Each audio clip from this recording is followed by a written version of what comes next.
goddamn thing up for me? You open. You sound good. Have we been recording this? Yes. Good. Yep. You might, dude. You Just could make it to the I podcast. just made my audition to the podcast. Ladies and gentlemen, members of the jury, everybody else who's listening, I don't know why you would. Welcome again to WVFP. It's a presentation of World versus Frog.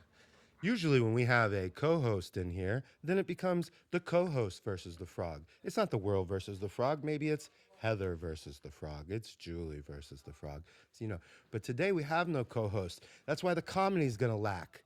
Because usually when there's no co-host, I go full curmudgeoned, and you cannot stop me, and I cannot stop myself. And thank God today we have somebody in the studio, two people, who are bringing positive vibes. It's been very nice talking to them on the goddamn internet. And even though scheduling this thing is a nightmare, thank God these people are nice about the whole thing. Because that's really what I needed today. I got some complaints about the world I'd like to dump straight on everybody, including academia trying to shut this show down before it even comes out. You're listening to episode 10 of World versus Frog here on the WVFP network. Let's talk. Let's talk about all my problems. First of all, I got academic up in an ivory tower trying to pull down a simple show about playwrights and artists and stuff. Let me tell you something. That doesn't feel good. It doesn't feel good all the time when smart people are demanding special treatment in front of a microphone on a little tiny stoop show. This is like the Stoop Show. Who remembers that free goddamn show on Pix 11 or whatever? It came on as a commercial or something. And there'd be like a local guy, and he'd be like, let me tell you my story on the stoop about my pizzeria. And then we'd do a short interview with the dude. I like those things, okay? And it's similar to what we're doing here. We're getting to know New York City personalities, maybe in a humorous area. I don't know. But I hope that you could enjoy it. My name's mainly Manhattan. That's Nathan Jean, Fancy Man. It could be Frog Machine sometimes. When I say Fancy Man, out there to the old BB heads, chapter 25, get in the boat. I'm hoping to have a little bit of serious discussion today, but I don't know if I feel like it. I have a lot of personal trauma going on. I have a lot of people who believe comedy is a cancer. And they believe that every time I tell a joke on this show, an angel somewhere dies. And that maybe comedy is not right for this world anymore. I also need to do my goddamn legal disclaimer at the beginning of this podcast that no one will help me with. And now I'm going to do it in my own voice and change it like a robot or something so nobody knows who I am, make it all robot sounding. These are my many problems, but today I have with me, as I've already said, some people who are bringing some positive vibes into the world. They're going to try to save this broadcast from me. I have here today Anna from Neoliberalhell and Matt Donovan from the Future Left and also Neoliberalhell. Thanks a lot for coming, guys. Thank you for having us. You can make me clap by myself. That's fine. It's not really good. Everyone can hear it when I'm clapping by I'm myself. just distracted. Like I have a front row seat at Really looking at sad. myself on the monitor, and it's. Do you believe that you might be on television right now? I look good in this lighting, so Yeah, I wouldn't be mad. I had them shut off the overhead photography lights, these big ones, because they're hot. Very. And also, I look better in dim light. I don't know, you guys don't need any help, but I need all the trickery I can get on this goddamn podcast. I listen to some of Neoliberalhell. I like it. I think it's a podcast from the future. It's like mini podcasts from the future where we're talking like real people on the radio. Me and the gentleman in the other room before you came in were talking about how podcasts and the internet in general are still that place where you go for stuff that's not allowed on television. Stuff that would get cut out of television, like people talking normally. Okay. Is this guy okay? He's being super high maintenance. I He can apologize. do whatever he I wants. just- Here's what's happened. I just asked for headphones. I've see if there's taken all headphones. his table space, and he was wondering why he shouldn't have some table space. What I have here in front of you guys is some wine, some bottles of water. You're welcome to. Amazing. The whiskey's mine. You're not allowed to have any, but there's the wine. We're not big whiskey. There's in this black box, there are gluten-free, milk-free treats. That's amazing. And when I purchased these treats That's amazing. downstairs, listen to this. They made these specialty. I thought I was going to buy the 2 treats. Boom, I'm on the road. But these 2 treats took about 10 minutes to make. They melted the marshmallow with the blowtorch. It looked very. I'm not going to eat it. It's for you. So Beautiful. yeah, there's a couple croissants there in the bag in case you get drunk and you're thinking, I don't want to get on the subway without a little bread or something. Okay, I have that there for you. So thanks for having us today, Nathan. We're very happy. We've been podcasting now for, I think it's been about 4 months, maybe You're 5 veterans, months. in my opinion. Yeah. A lot out there now. Honestly. In 4 months, how many of you cranked out? I think we're around 15 or something, right? I think we're higher now. I think we've done like one a week, just about. One a week. Yeah, at least 19. So we're around 20. I One a guess. week is like where I would like to end up. I've been doing a lot right now. I kind of thought about all of this as a single project. And Right. originally I told people, maybe pick 20 people and that 20 sessions, that's it. We'll publish it. It'll be this Yeah. weird thing I did. I'm kind of getting into the groove now. It's not even out yet. I'm wondering if this is my job now. I like how That's you what it keep it does. secret. It's Yeah. cool that you're keeping it secret. Well, I wanted to just have the experience of meeting people I liked from New York City live on the podcast. Cool. So I didn't want everybody to be talking too much about, which by the way, it's on the downtown Discords. It's not a secret anymore. Oh, okay. Somebody I love very much leaked it. And Very just cool. kidding. I don't know who it is. It's fine. It's about to come out, so we're okay. But it is on the downtown Discords. It has gotten around a little bit. So it's not a total secret anymore. Whoever did that, I'm going to find you. So you've been doing it for about 4 months. You wanna Yeah. give me the heaven and hell of what podcasting is like? Because I'm just getting started here. Yeah, I mean, so when we first started, I guess like a lot of it just starts like as us as like friends, and I think that basically like every good podcast just has like a friend, like two friends that have some kind of like running joke. And our running joke is basically that Anna always likes to date gay dudes.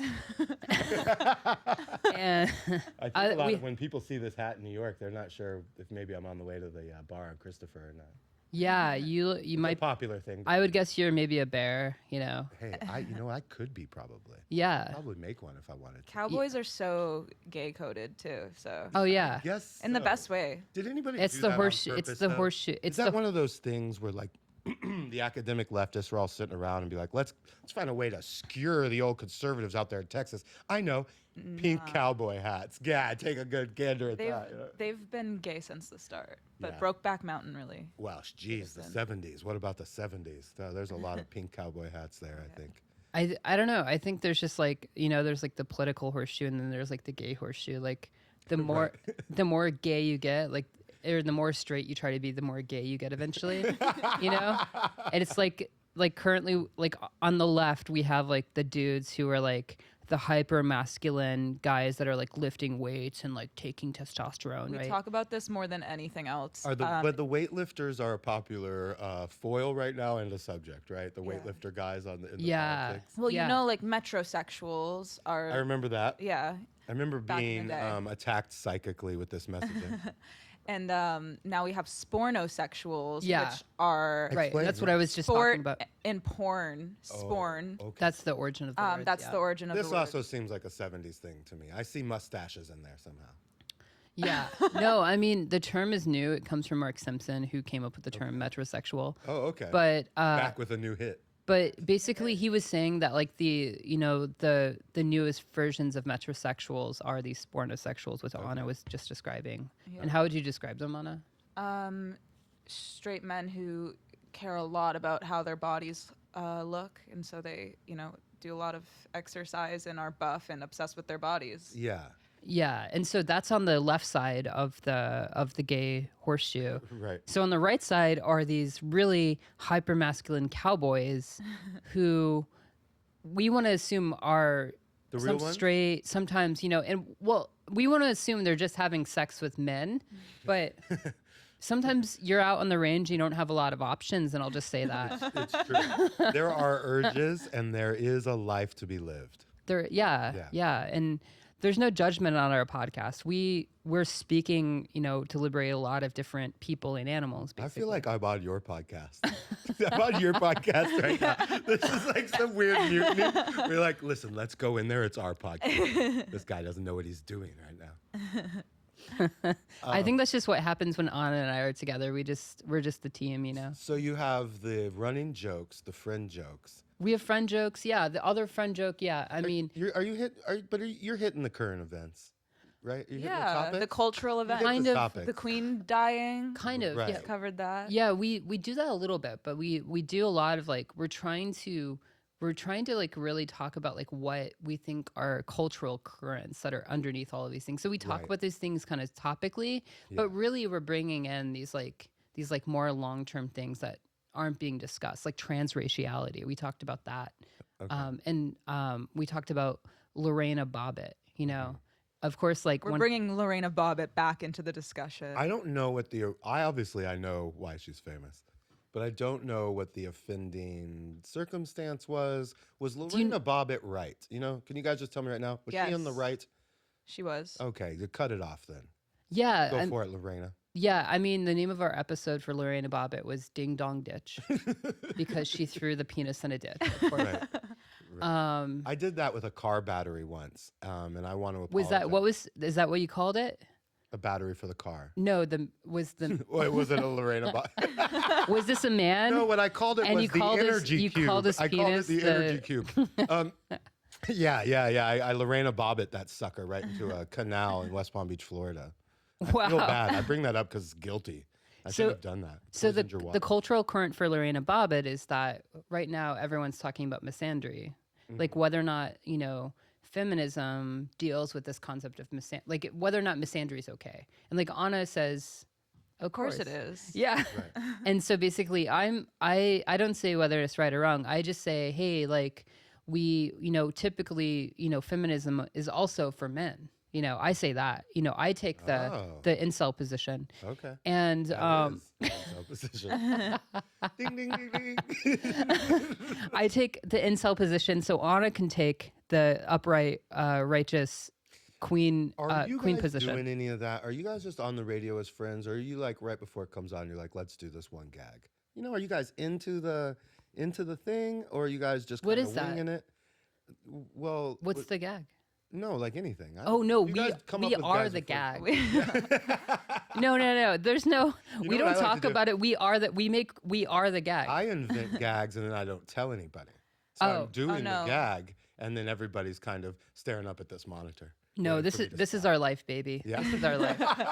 We don't talk about it. On or off the mic. That's It wonderful. never ends. It never ends. So In 4 months, you've had the podcast. Why do I feel like it's been around longer, or was it something else before? Was it a blog, or how? Has it just burst into my mind in 4 months? I've run my meme page for a couple years now, That's what it is.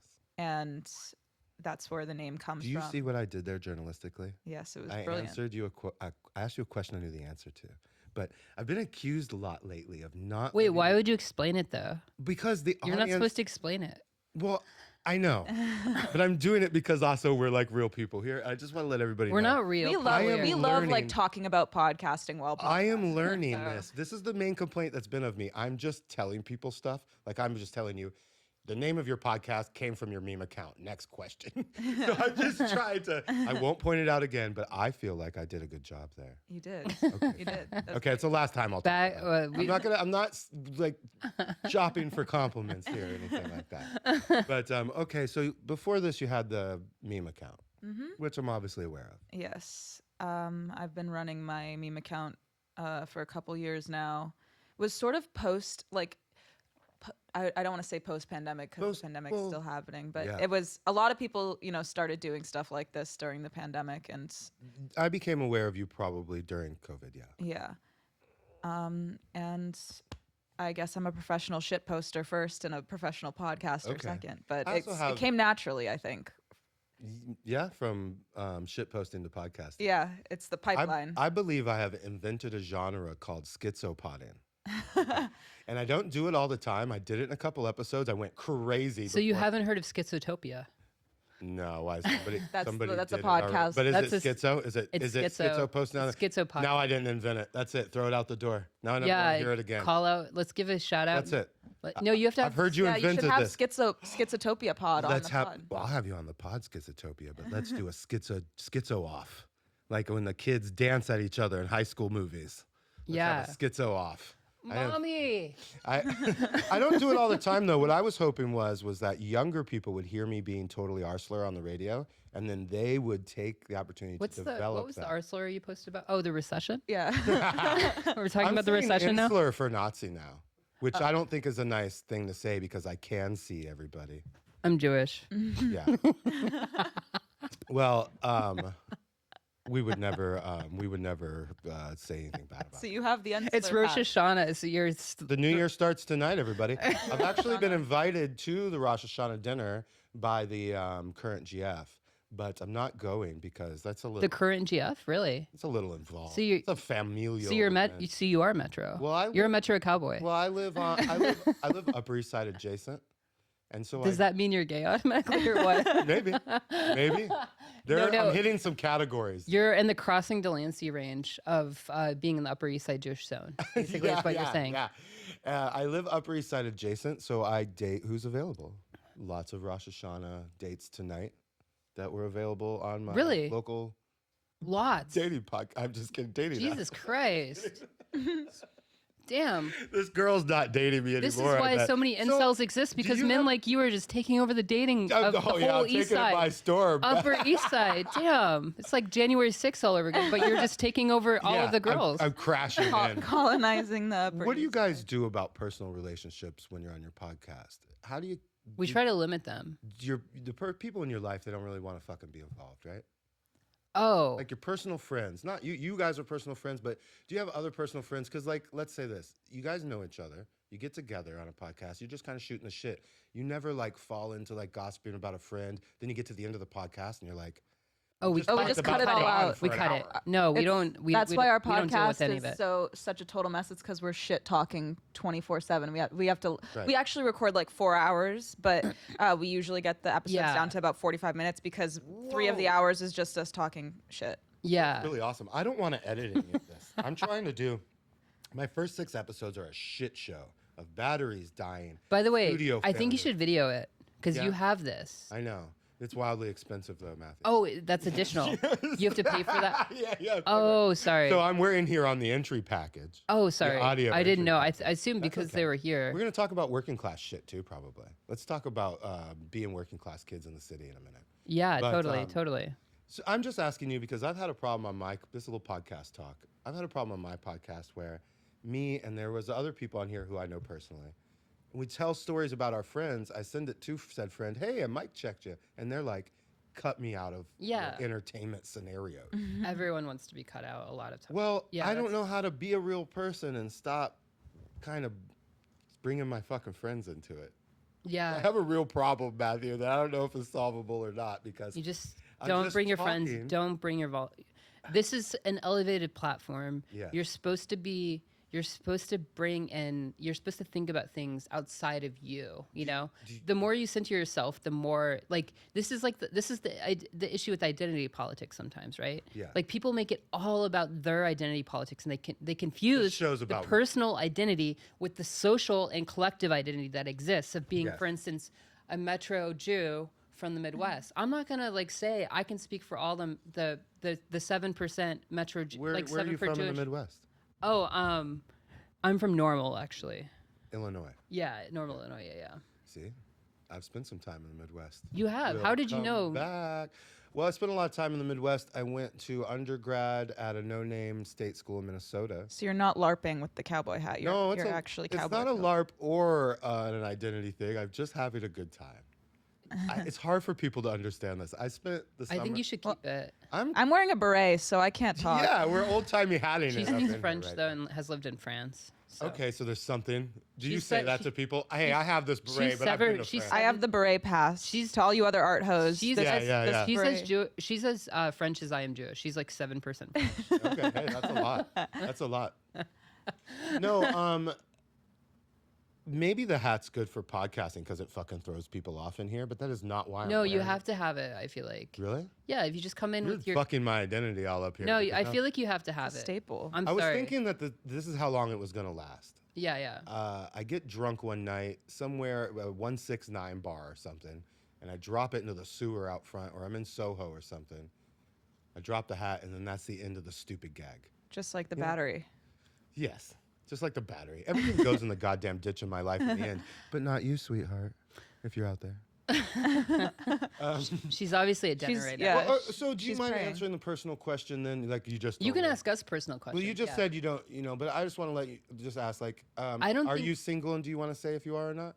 Um, I'm just going to ask you a follow-up question. It doesn't, I'm basically single. are, yeah. You're out there. Yeah, Me kind too. of. Yeah, kind of. So, I won't even involve you in that embarrassing shit over there near Neoliberalhell. Thank you for sparing me. Yes. The reason I ask is because, okay, isn't it then harder? Like, if you were wifed up somewhere, you were manned up, you had somebody over there somewhere, it might be easier to not bring that part of your life into your podcast because it's No, not I a would funny not story I every would day? not bring that into my unless that But- person was like had a good sense of humor or Well, something. but because I'm out there, I'm just always like, right, you know what I mean? It's I just mean, part I of my talk, life. I so I'm talk like, about dating generically. Yeah. But I would never in any way leave any breadcrumbs that allows them to know I was talking about them. I Right? feel like you guys are in the future. You're the future of me podcasting where I have learned some basic rules and I know something about like all of this is yeah. I feel like this is really basic. Yeah. No, it's not a bad thing. I'm just saying. Don't like, talk shit about your lovers on the pod unless you're being so vague that they can't tell. Unless gonna- you would like them to be packing their shit on Rosh Hashanah. Messaging me right now. Look, the podcast isn't even out. How can you be messaging me? I just know I'm from the Upper East Side with the family. Oh my gosh, yeah. No, yeah, I feel like really like people want to know sometimes a little bit about you, but it's kind of just like when people are like posting like they're doing like trauma dump posting on their Instagram, like it's I like love doing interesting for like a second, but Yeah, really nobody It wants can't to last know. very long. It doesn't nobody You really have to wants master the art of like shit posting, trauma dumping on your story, but like in the most vague possible ways, which I think I've done with Grace actually.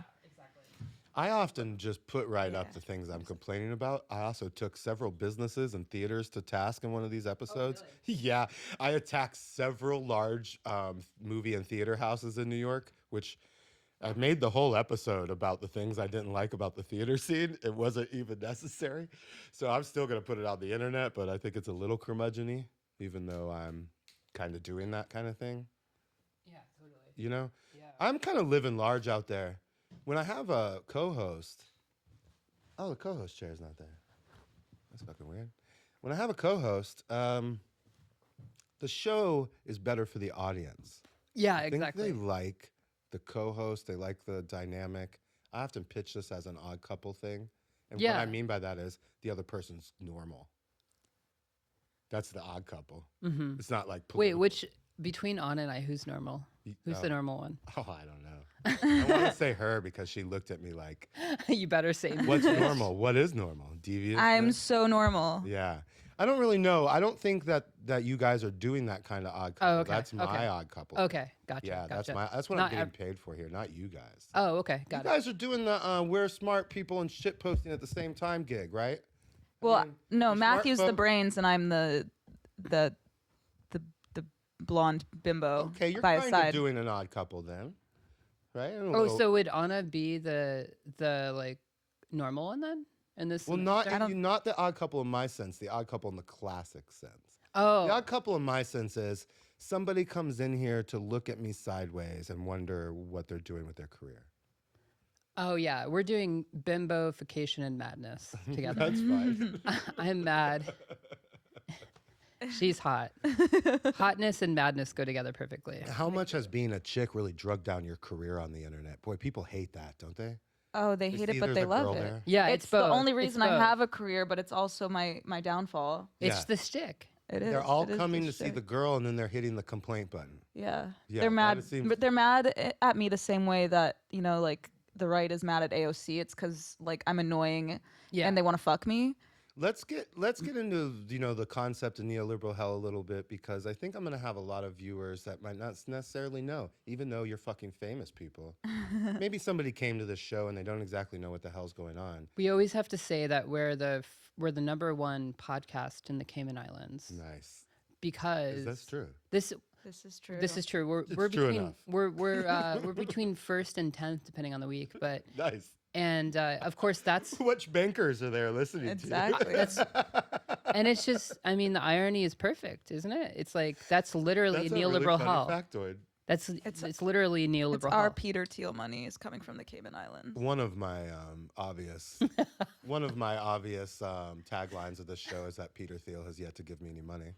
And that's fine. I don't need your money, Peter, but you could give me some. So anybody else who's interested in giving me some money, I'll probably take it and keep You it should a go. secret. I don't know.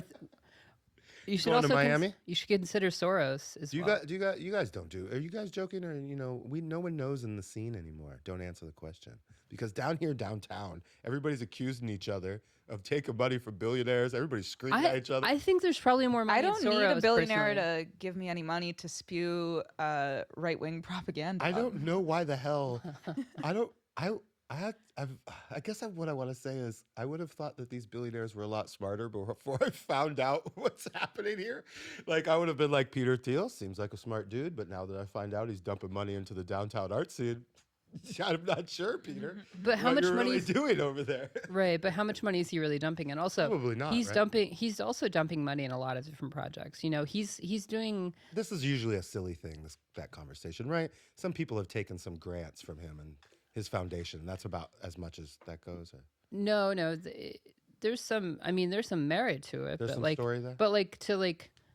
but to really like give a fair analysis about like what's happening and to be like, oh, you can't come on my podcast because you took money from that right now. you can't like, for instance, one of my friends wrote an essay for the NPCC festival's book, and when he wrote this essay, he didn't know that he was getting paid by Peter Thiel, right? Right. How would you know? Yeah. Is that what people are responding to? They think they're being tricked into some of these things? Some of the I'm sure there's people out there, first of all, that are getting money from this billionaire and they don't realize where it's coming from, and then there's other people out there that are receiving it and think that they're actually tricking him.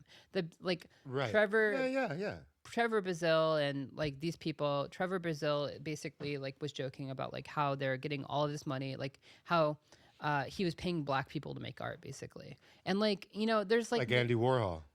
Trying and, to like, go to down the- there and co-op something. yeah, and it's like to them, it's like funny. They're like, yeah, pay us to do art to put on this anti-woke film festival, and at the same time, like, is it like, Oh, I know who you're talking about. and is it is it promoting Peter Thiel's world that he wants? I think probably a little bit, and like, there's not a lot of cultural projects that are like likely going to necessarily push people from like the left to the right than projects like this, like, but also like the theater of this culture war between the anti-woke and woke is also really silly, and it's just like a marketing thing. I want out of that war. It is such a immediately. marketing thing among like elite cultural people that want to just get an opportunity out of being, oh, I'm woke, the woke moralism thing, Or I or am the not. anti-woke moralism. It's literally just like alternative to the normal media stream. yeah, culture exactly. war. Is that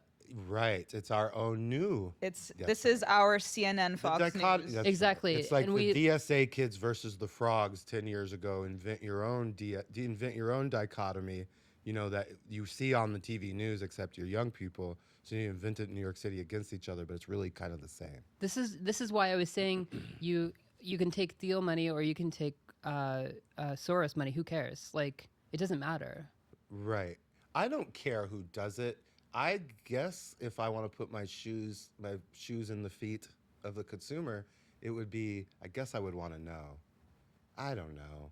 And then you think about sponsorship and shit like that. Like, is General Mills worse than Peter Thiel? I'm not sure. I don't really even know. General Mills. Yeah, like if They a put giant vitamins in their corporation- cereal, I think. Oh, good. Put some vitamins in the cereal. General Mills, come on the How pod. many vitamins does Peter Thiel give me? It's true. I don't even like PayPal. I think it's a shitty platform. I never enjoyed it. Yeah, Venmo's way better. That's right. So neoliberal hell, if I could just like try to hit it for the audience, it's like, Hit it. She's taking that. you're, I'm sorry, we didn't ask her if she was single. We didn't ask. Oh yeah, I would. We don't want to know, or it will destroy all our And this dreams. is also being recorded, so Right. you have to get consent. Well, and it's 7 days from now. So who knows? You could have somebody in your life 7 days from now if this doesn't come out immediately. Yeah. You're on here saying you're single. Now they're offended in the future. Oh, they're already offended. Okay. Well, now you're in my boat. So neoliberal hell, let me try to simplify it down to my stupid brain level.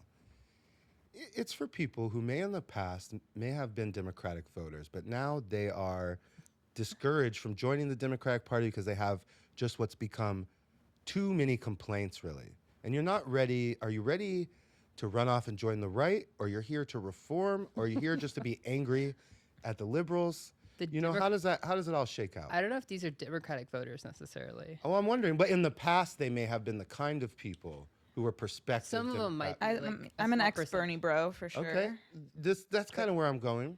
Do you think there's a lot of people like that around your podcast? Yeah, definitely. I think we all LARP as cynics, but we're actually very hopeful. And about the political party who may have pushed you out in the current time, do you feel like if you were able to get inside the Democratic Party and change what you wanted, would you come home?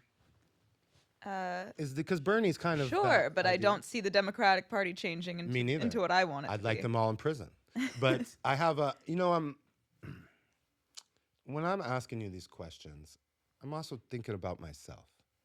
I'm thinking about how in 2008, during the Chesapeake primary, I waited for 5 hours to shake Chesapeake? the Chesapeake primary. Yeah. It's a small section of the presidential primaries. It means when the states around the Chesapeake, they vote in their primaries together usually. No, but is that in Massachusetts? No, I think it's Maryland and Baltimore Oh, I and see. maybe Rhode Island or Okay. some states around there. Maybe DC votes at this time. Got it. Everybody out there fact checking, give me a mail. What's a Chesapeake primary? It's just a section of the primaries. Got it. That night that part of the primaries happens during the original Obama administration, I waited in the rain for 5 hours. This is 2008 or 2012? Yes. Okay. And I was living in Madison, Wisconsin, very leftist town. And I Oh, was yeah, playing definitely. guitar on a porch somewhere, maybe writing a poetry or something. Beautiful. Yes. And I went down here to the local college place the night of the Chesapeake primary. I waited in the rain to meet Barack Obama. And I was, a younger person, and I did have some kind of future hope there. I was, at that time, willing to hear what the Democratic Party had in store for me. And maybe it's youth. I don't know. Maybe I'm just a fucking arsler. But at the time, I was willing to hear it.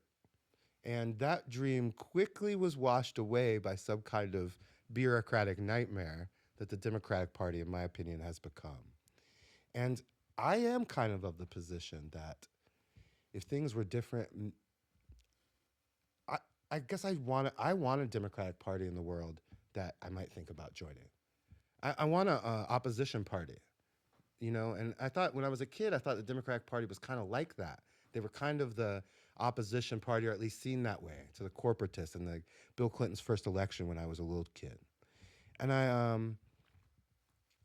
I do wish there was a world where the Democratic Party wasn't pushing me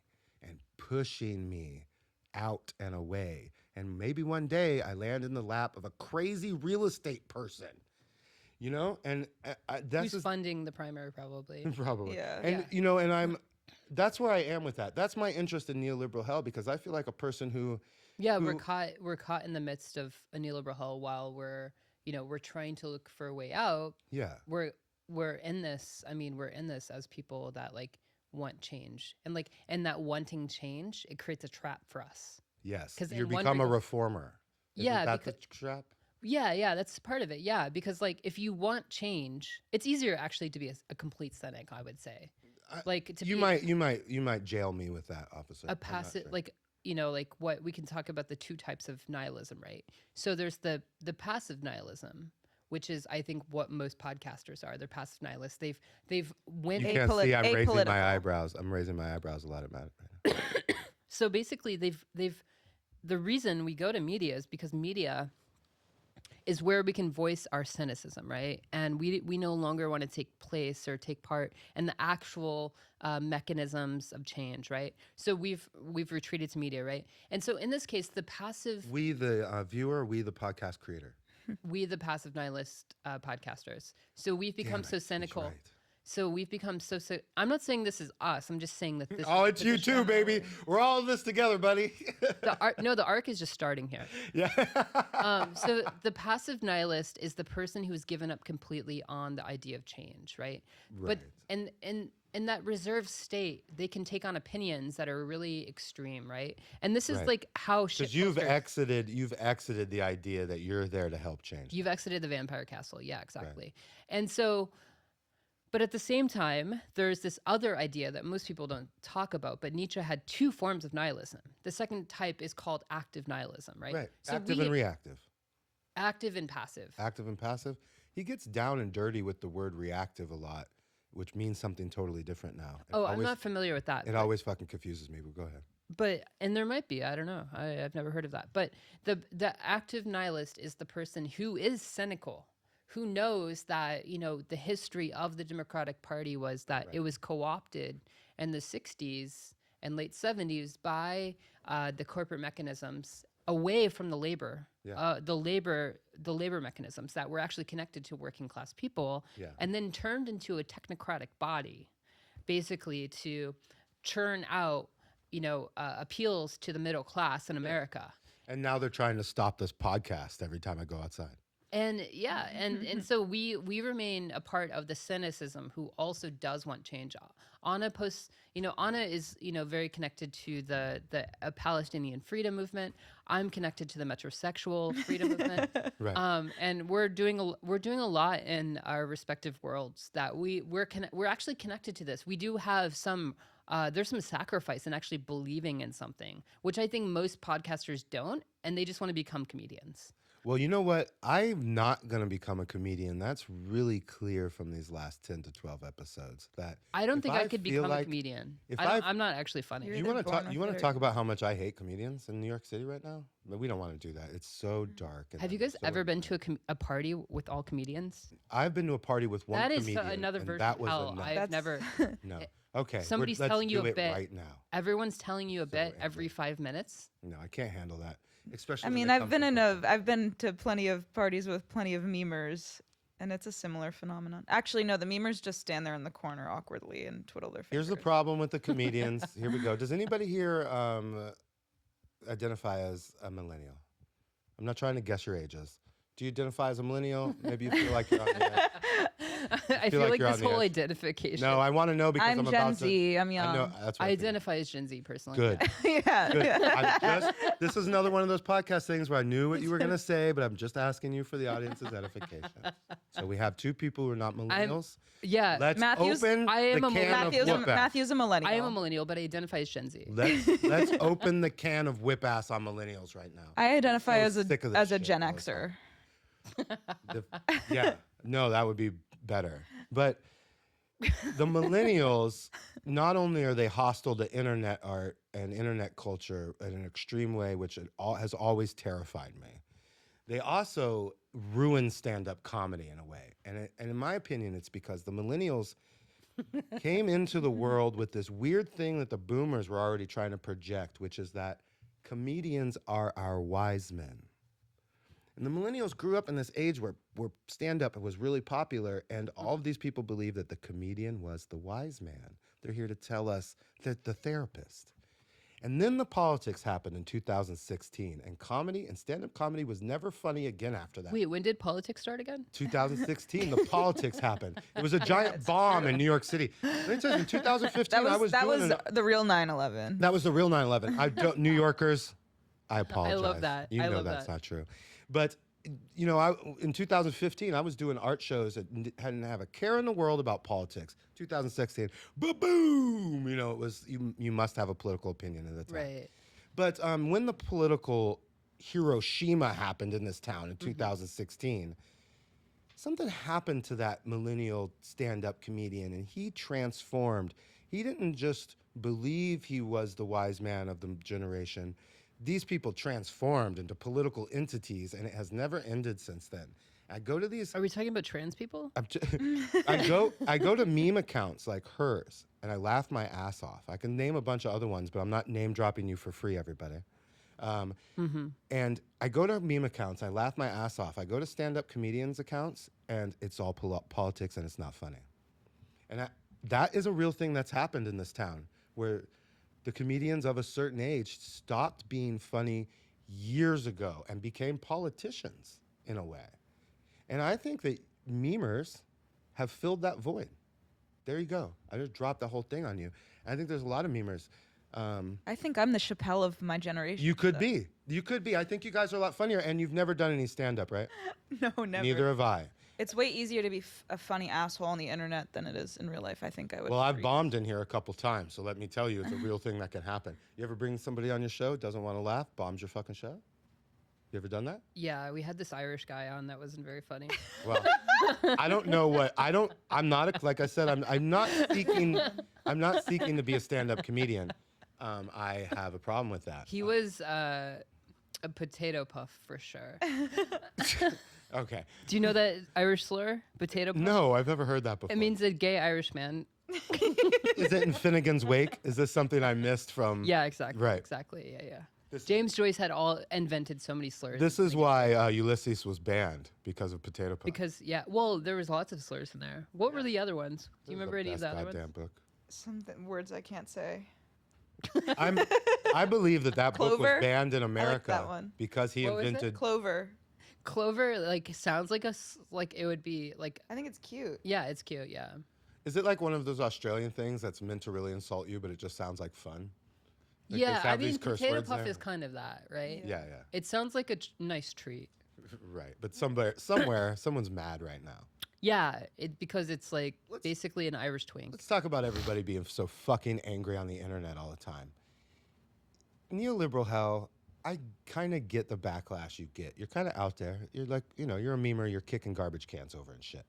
But Matt, I'm not sure why I see you getting so much shit on the internet all the time. Because he's tied to me. Is it an associate? That's exactly what I was going to ask. Wait.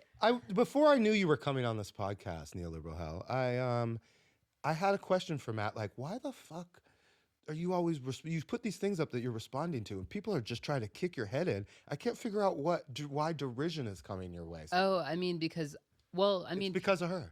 yeah, I mean it's That's probably what's happening over here. well, you're talking about the most recent thing probably Maybe. with angelicism, but that's like more like They hate you over there. Allegedly. no, that was more of like I'm not post cancellation enough from them. I'm not anti woke enough. They were Okay. calling Are me, you like- post cancellation? Do you? I'm not asking you if we are. By the way, No, I I mean they Cancellation they were trying to reformist. cancel me. Okay. They were trying to cancel me. Are you? You're not. Well, now you're on this show. Yeah. So now I you love are it when uncanceled. anti-woke people Anti-woke try to people- cancel you for not being anti-woke enough, for not being anti-cancellation enough. I've been living in. You know what? Listen, I'm an old timey character from the Occupy days, and people have been trying to cancel me for a very long time, and they believe that they have succeeded. But you know what happens in this world? A new technology comes along. And I'm back. I enjoyed the new technology. Was it Throw a me off. pacemaker? Or did you have Do they still do that? Can you Yeah, of wear them around the Yeah, you can microwave get- now? Or Oh, is that something- pro- remember that whole thing? Were Probably you not. alive for that? In the '90s, there were still stickers. In even the late '90s, there were still stickers in gas stations that said, "If you have a pacemaker, get out of this aisle right now." No, I Crazy don't. man. I honestly haven't heard of the microwave thing. Oh, But that's fine. people You're are too definitely young. getting pacemakers still. Well, I pray for them every day. My grandpa got a pacemaker. That's why I know. Yeah? So, yeah. That's a good sign when they're willing to operate still when they're old. It is. Yeah. Totally. Yeah. That's a good point. Yeah. Grandpa's out there. Solid air. I want to talk about cancel culture a little because me and Matt have been dealing with it personally in our DMs lately. Matt, we're not going to mention anybody specifically on the radio, but we were involved in a little bit. I wasn't involved. You were a little bit in the DMs in kind of an academic circle jerk, I wasn't involved in that though. where we had another person to come in here for academia today. And long story short, we're not trying to give anybody the business because she's not the only one. This problem has hit my podcast several times already. really? And it has been a problem in my personal life in New York City for years.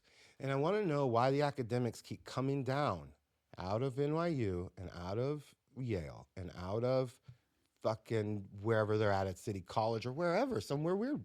They're coming down and they're telling me that I'm canceled all the time. Is this phase over now? Or I mean, yes and no. It's in the I think. hyperloop. Yeah. Yeah. You know, the person that didn't want to show up here, I was really surprised because at the beginning of the whole thing, I had the opinion that, you know, canceling's kind of over. That maybe that was something that was happening in the recent past, but I haven't really heard of it much anymore.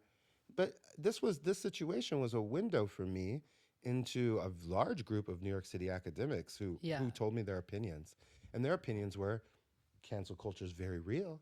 And I think it's still real in academia because what? I mean, They're the ones perpetuating it? well, Is that why it's real over there in academia? well, cancel culture is real in the places where prestige exists.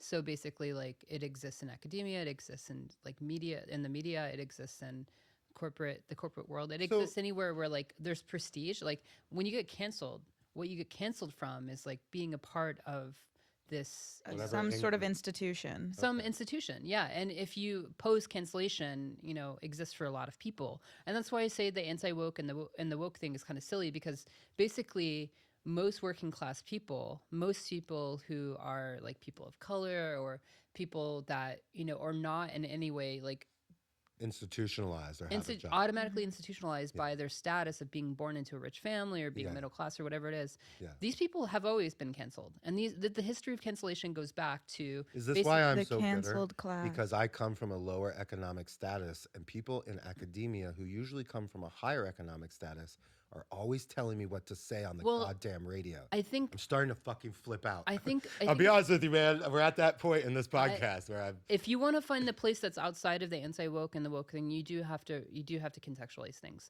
And I do think that you have to realize that the people that have been canceled the most are the gay people, are the black people, are the people from Palestine, are the people that basically have no cultural power. And they've been canceled. Women have been canceled from the beginning of time. They're the most canceled people of all time.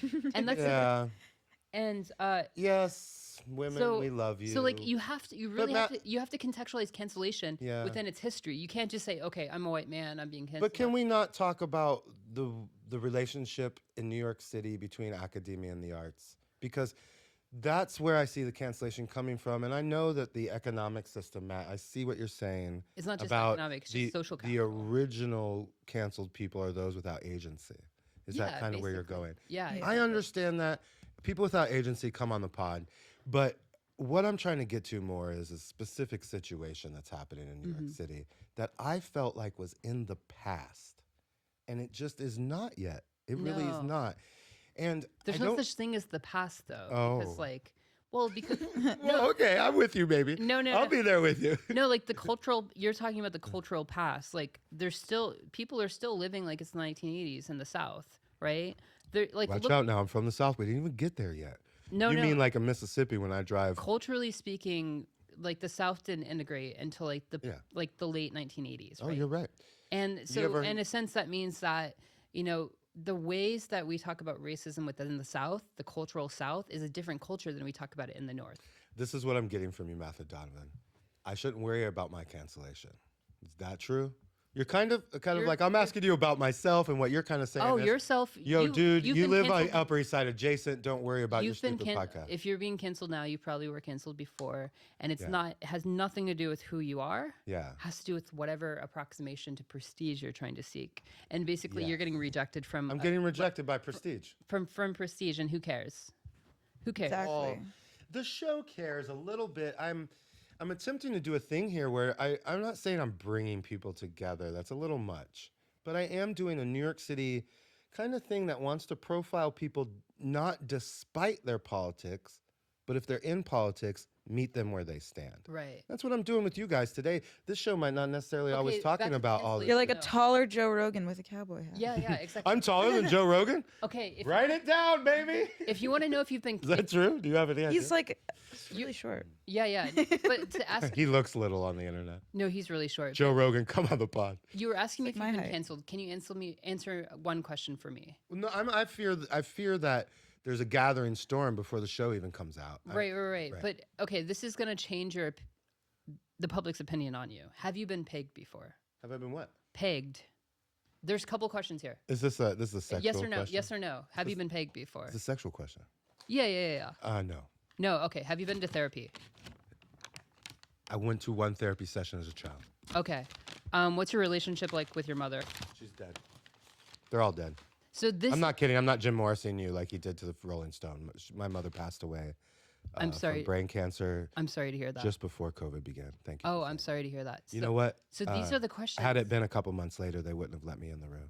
Yeah, well, these are the psychoanalytic questions of our age that people are going to ask you. You laconned me a little bit there.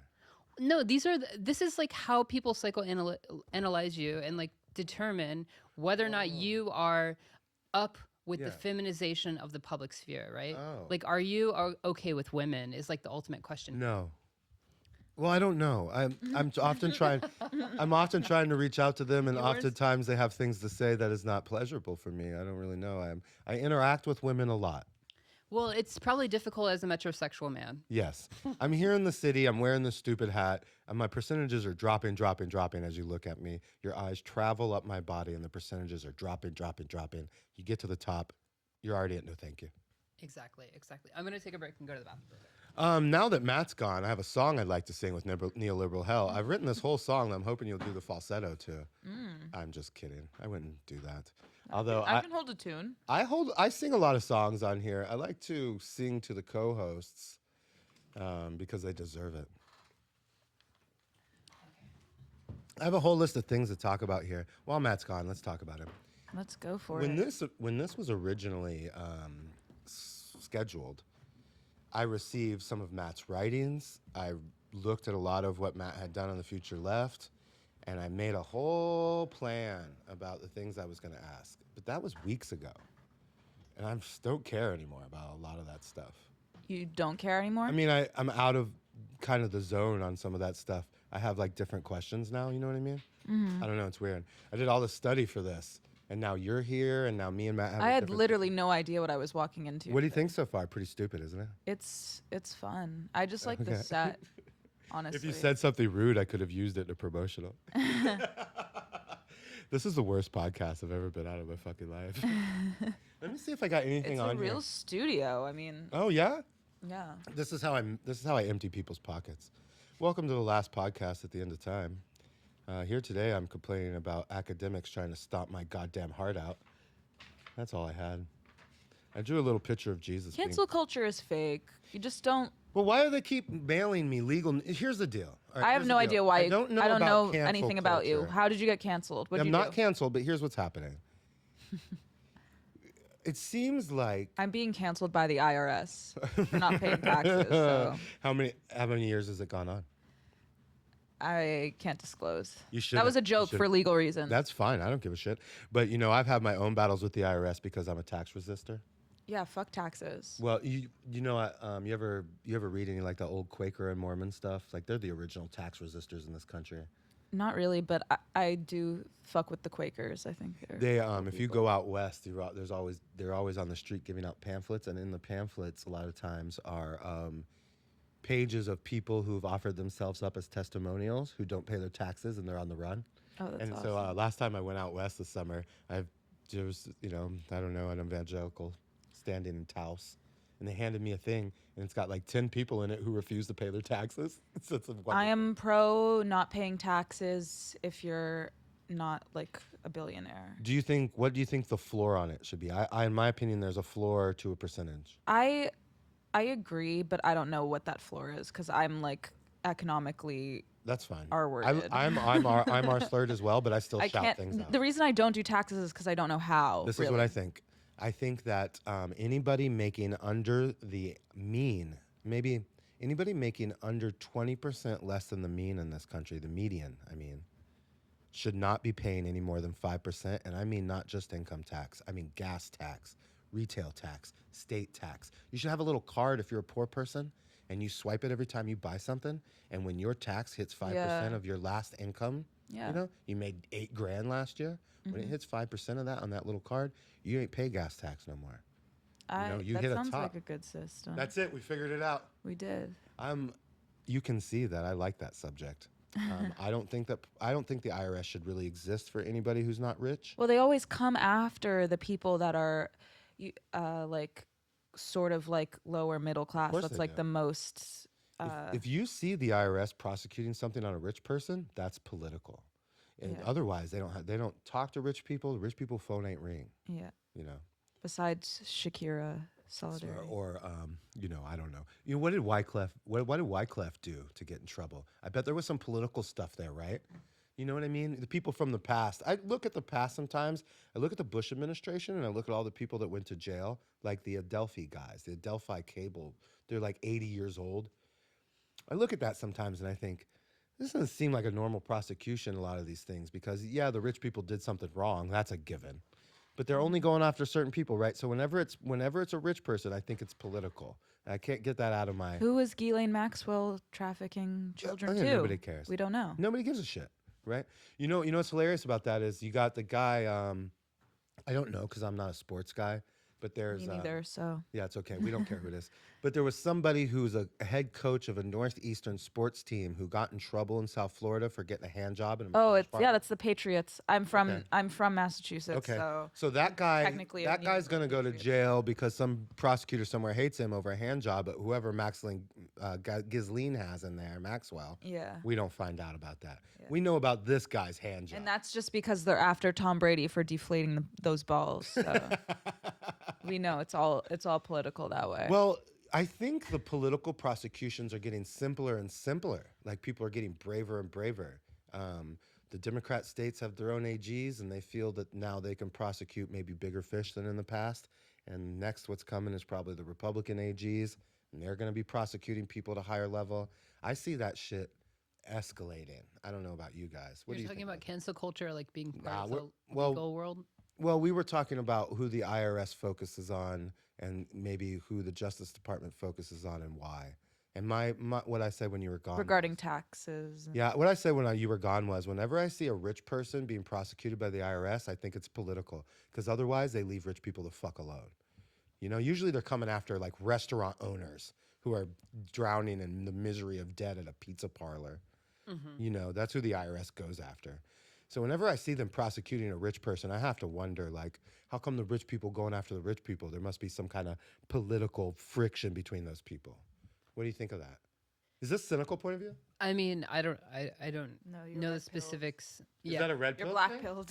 That sounds black pilled. Yeah, that's not red pilled, is it? I don't think so. it sounds a little red pilled. I can't. Okay, I don't know. I don't know. I I don't is know. The hating the IRS red pilled? Well, I don't know. I mean, my experience is with, George Gascon and Los Angeles, who the Future Left and others helped to get elected, who was about decarceralizing LA County. And that, prison?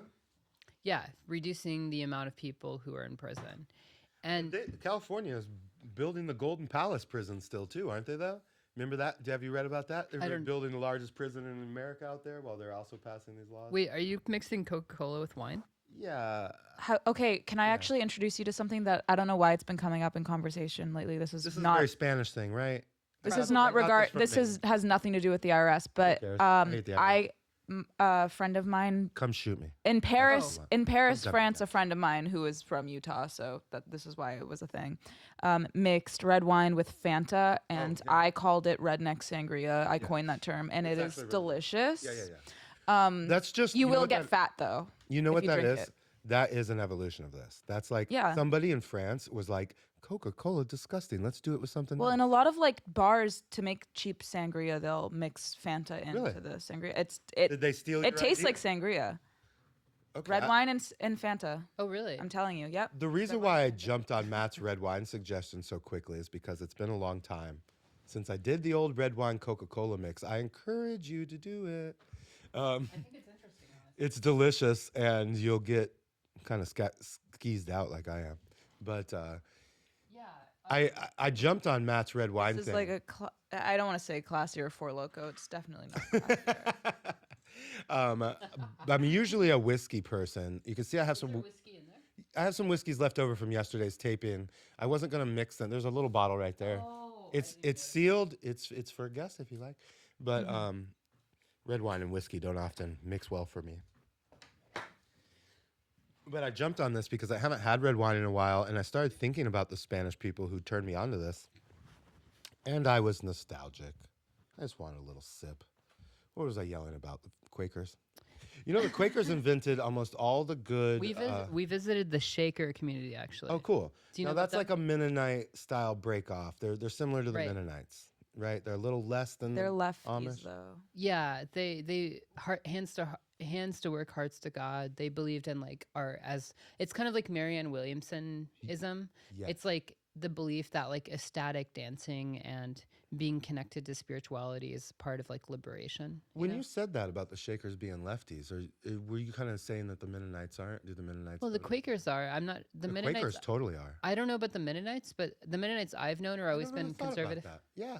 No, I mean I said that Quakers are because pacifists, and Yeah. Shakers a lot of times seem kind of lefty, but The Quakers the Mennonites I've invented- known have been pretty right wing. I don't They're wanna- like they're like in between apostolics okay. and do you know apostolic Christians? My family from Tennessee is from an kind of like what we might call an end times church, Right. The eschatologists. if you want. Yeah. They study the eschatology of the times. They yell a lot, and there's no music allowed. Right.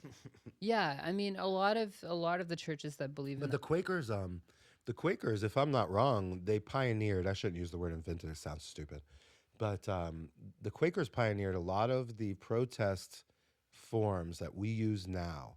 A lot of the protest stuff from the '60s was actually, they got all that stuff from the Quakers, yeah. who were very involved, along with upper Midwest Catholics in the beginning of the civil rights movement. Like the Jesuits or something. I'm not sure. Midwestern Catholic kids from the Midwest, from the upper Midwest, the Dakotas and Wisconsin and stuff, they were in the original waves of kids to go to the South and try to register black voters, and the backlash to that kicked off the civil rights movement. And a couple of those white kids that end up in a ditch down there, which shocked America at the beginning of the civil rights movement. I think those were Catholic Midwestern They're part kids. of the Council for Christian Leaders, the Leadership Council Okay. or whatever it was called. Is that what they're? Yes, possibly. Yeah, it was a youth. I think it was primarily Midwestern. A youth thing was primarily Midwestern. The Christian Leadership Conference. I think is what CLC. Yeah. I had it in my head that a lot of those kids were Catholics. Not that I care. Catholics, come on the pod. Tried, I don't- yeah. What do I have here? Ivory Castle. I'm just so angry at these people. Oh, I had a terrible feeling in the taxi on the way home last night after my last show bombed about how people think I'm trying to Borat them in here. Did you kind of think I was trying to Borat you?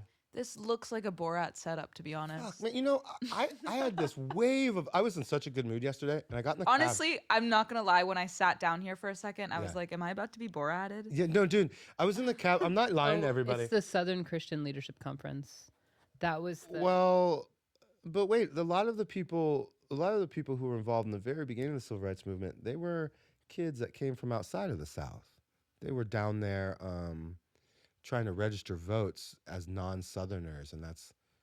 Yeah, I'm not aware of that. You know but- what? But that was. I this- hope everybody calls in and tells me. I'm But the right. SCLC is the organization that preceded.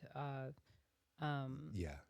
Like basically what happened in the South was like there was like a lot of organization that had already happened in the South around organizing for civil rights, and MLK is Before basically that, yeah. building. He's building on top of Of course that. he is. You want to say something unpositive about MLK? Like he stole somebody else's movement or something weird like that? No, it's I'm just- just kidding. no. I think it's important to understand how the movement. This is one person we're not saying anything negative about here No, on the no, show I today. think- MLK, come on the pod. No, I think it's important to understand how the movements, like a lot of people don't understand how movements come together. And basically, so there was people in the community building the community up through community organizing. Yes. Protest and organizing are very different. Organizing means you're in the community, you're doing work that is connecting people of the community, like pastors and people in universities and these types of people, and they're doing work. And MLK coming in is on top of this, right? He in a way, I mean, somebody would say He's maybe an interloper.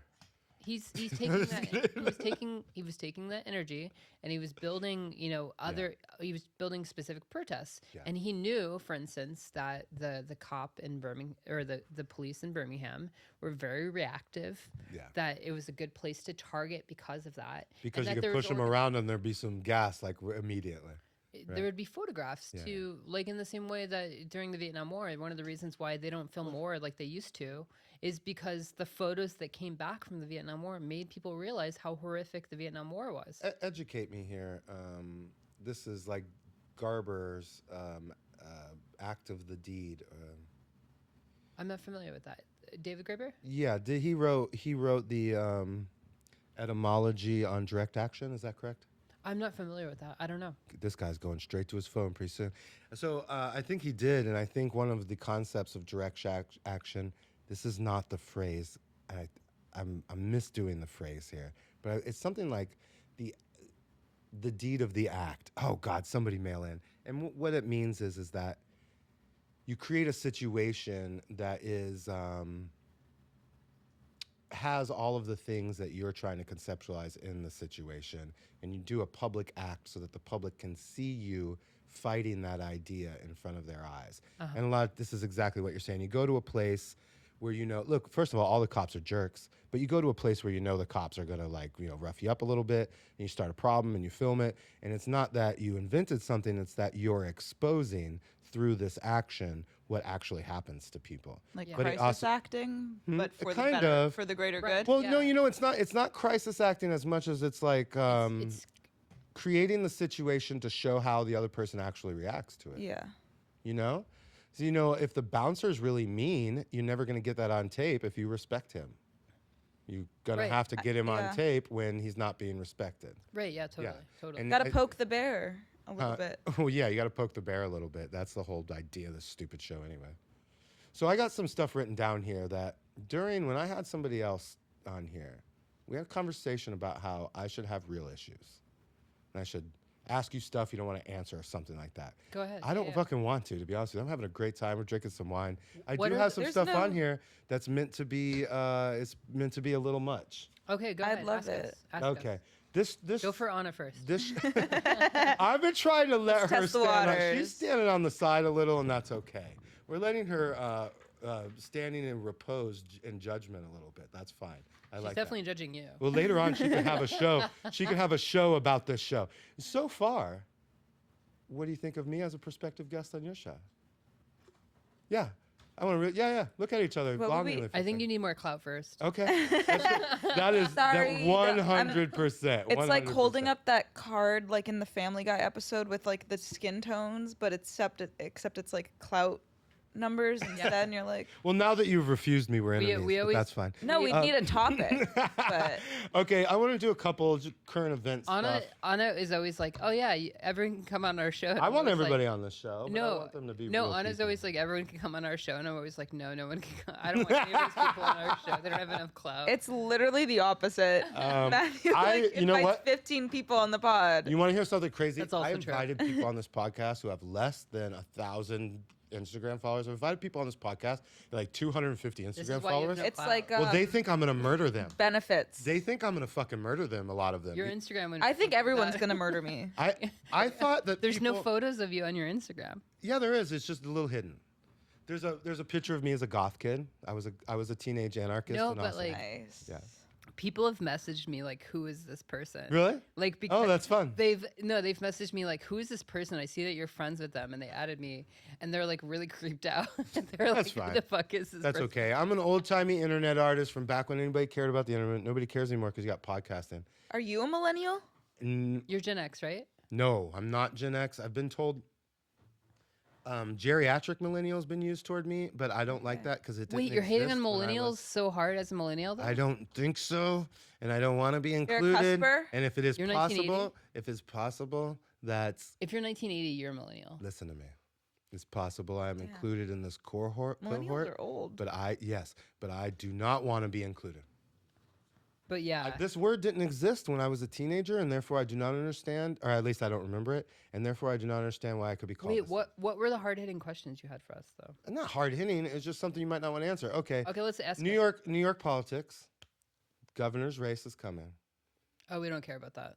Do you, I don't I'm- follow that. I'm not registered to God. vote in New York. What I was gonna say about that was like, that was my question. Should I give a shit about either of these people? You probably should, but I'm not informed enough. Are you? about Is this election gonna come and you guys are gonna be on your fucking Instagrams telling me to vote for like the other guy or something? Are you gonna like not involved? I don't pay attention Okay. enough. You probably won't be involved. Well, let's skip this one. Fine. But Fine. The whole thing I was gonna say on here. I Vote blue no matter who. Yeah. I mean, I'm asking you if that's what you guys are about. I have written on here Lee Zedlin, who I do not like, and I was looking at it on the taxi over, thinking like, I don't like this person, but does it matter? Because I don't like anybody now. I mean, yeah, of course it matters. All right. I think I look at the political party that's happening now, and I'm just wondering, like, should there be a giant fire? I'm not That's concerned. a legitimate. No, That's a legitimate I'm question. trying to be honest when I ask political people, should I fucking care? Right. Because No, I that's feel like we're in a legitimate. moment where, like, I look at both sides and I'm like running for my life. What do you guys think of the Crumps thing downtown? You want to start off? I'm not going to start off because I'm probably, I don't think we're going to be on the same side of this. Go first. I like still don't even understand the whole situation. I'm someone I'm skeptical, so I don't want to give an opinion until think I the easiest consume way the of media that has been. I think the easiest way of putting it is that no one has written well about the downtown scene. I think that's a really good way. I want to go somewhere crazy with this. And this is another one of the things where I don't want to talk about anybody personally. I actually follow Crumps on Instagram. I actually invited him to appear here, and I'm not going to attempt to throw him under the bus or anything. Wait, is he going to come? He's expressed some kind of interest. He thinks that this is a hit job. He doesn't think it's a conversation. He thinks I'm going to jump out at him because I expressed some issues with what he had done. But it's not because I don't like him. As a matter of fact, let me say You this. should have invited him on this show. I did. Yeah. I didn't no, you invite. should invite him to talk with us. That I would've been- did here. in a way. Oh, okay. I explained who you. I did in a way. Oh, okay. I pitched it to him without mentioning who you were Oh, okay. because I didn't want to do that. I told him somebody who writes theory will be there. It's a person who's politically on your side. Yeah, It's somebody who won't let you get, because he was scared this is a Borat. He's going to get Borated. But I want to bring up like serious issues that I have with it because Okay. he's a young person. That's the first reason we're not going to hit anybody on here because Mike Crumps, how old is he? I don't know, but he's not. The name like Crumps, you'd think he'd be like 700 years old. Okay, He well, I don't sounds think like a he's that he old. He sounds Gen X by his name. What, really? Yeah, he sounds like Oh, if you're Gen X, dude, come in here. We're boxing it out. Well, I don't want to hit him if he's a younger person because I don't think that's appropriate to hit a young journalist with such heavy shit. But I think that this is one of those cancel culture things. It fits into the box of cancel culture, but there's something else to it that makes me really angry. And it's the yelling World War II titles at each other. You're a communist. You're a National Socialist. You're a fascist. You're a Bolshevik. the World War II. We're titles. doing the World War II stuff in this town, and It's the other end of the ID poll. It cannot stop it. I love seems World like. War II though. But let me ask you about some of this stuff because I feel I like watch World War II movies all the time, actually. well, I feel like some of this stuff is its own kind of jump out. And by the way, jump out journalism's always been around. You show up with a microphone, you tell people how you feel, and they don't want to fucking know about it. I love that. That's what Crumps is, jump out journalist. That's what he goes by.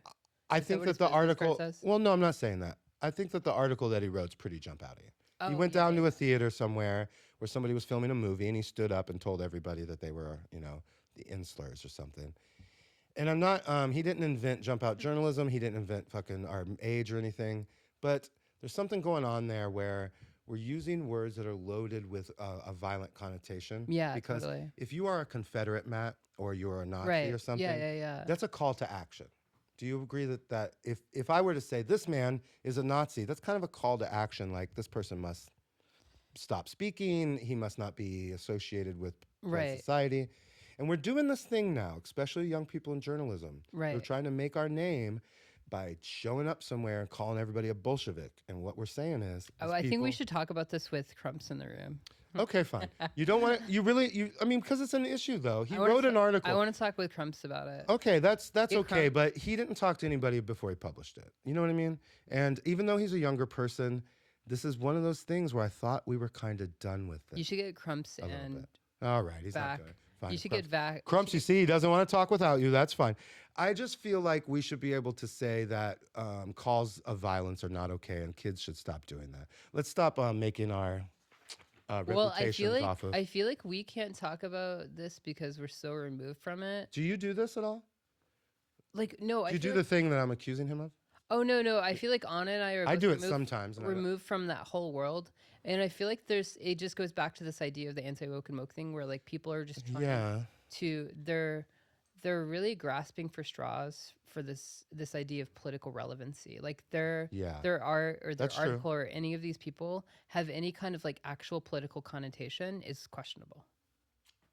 I don't see it. I Like, only we would see really- the politics in the insults. I don't see politics in the presentation. I think of any of sometimes it. we confuse the theater of politics for politics. Oh yeah, itself. totally.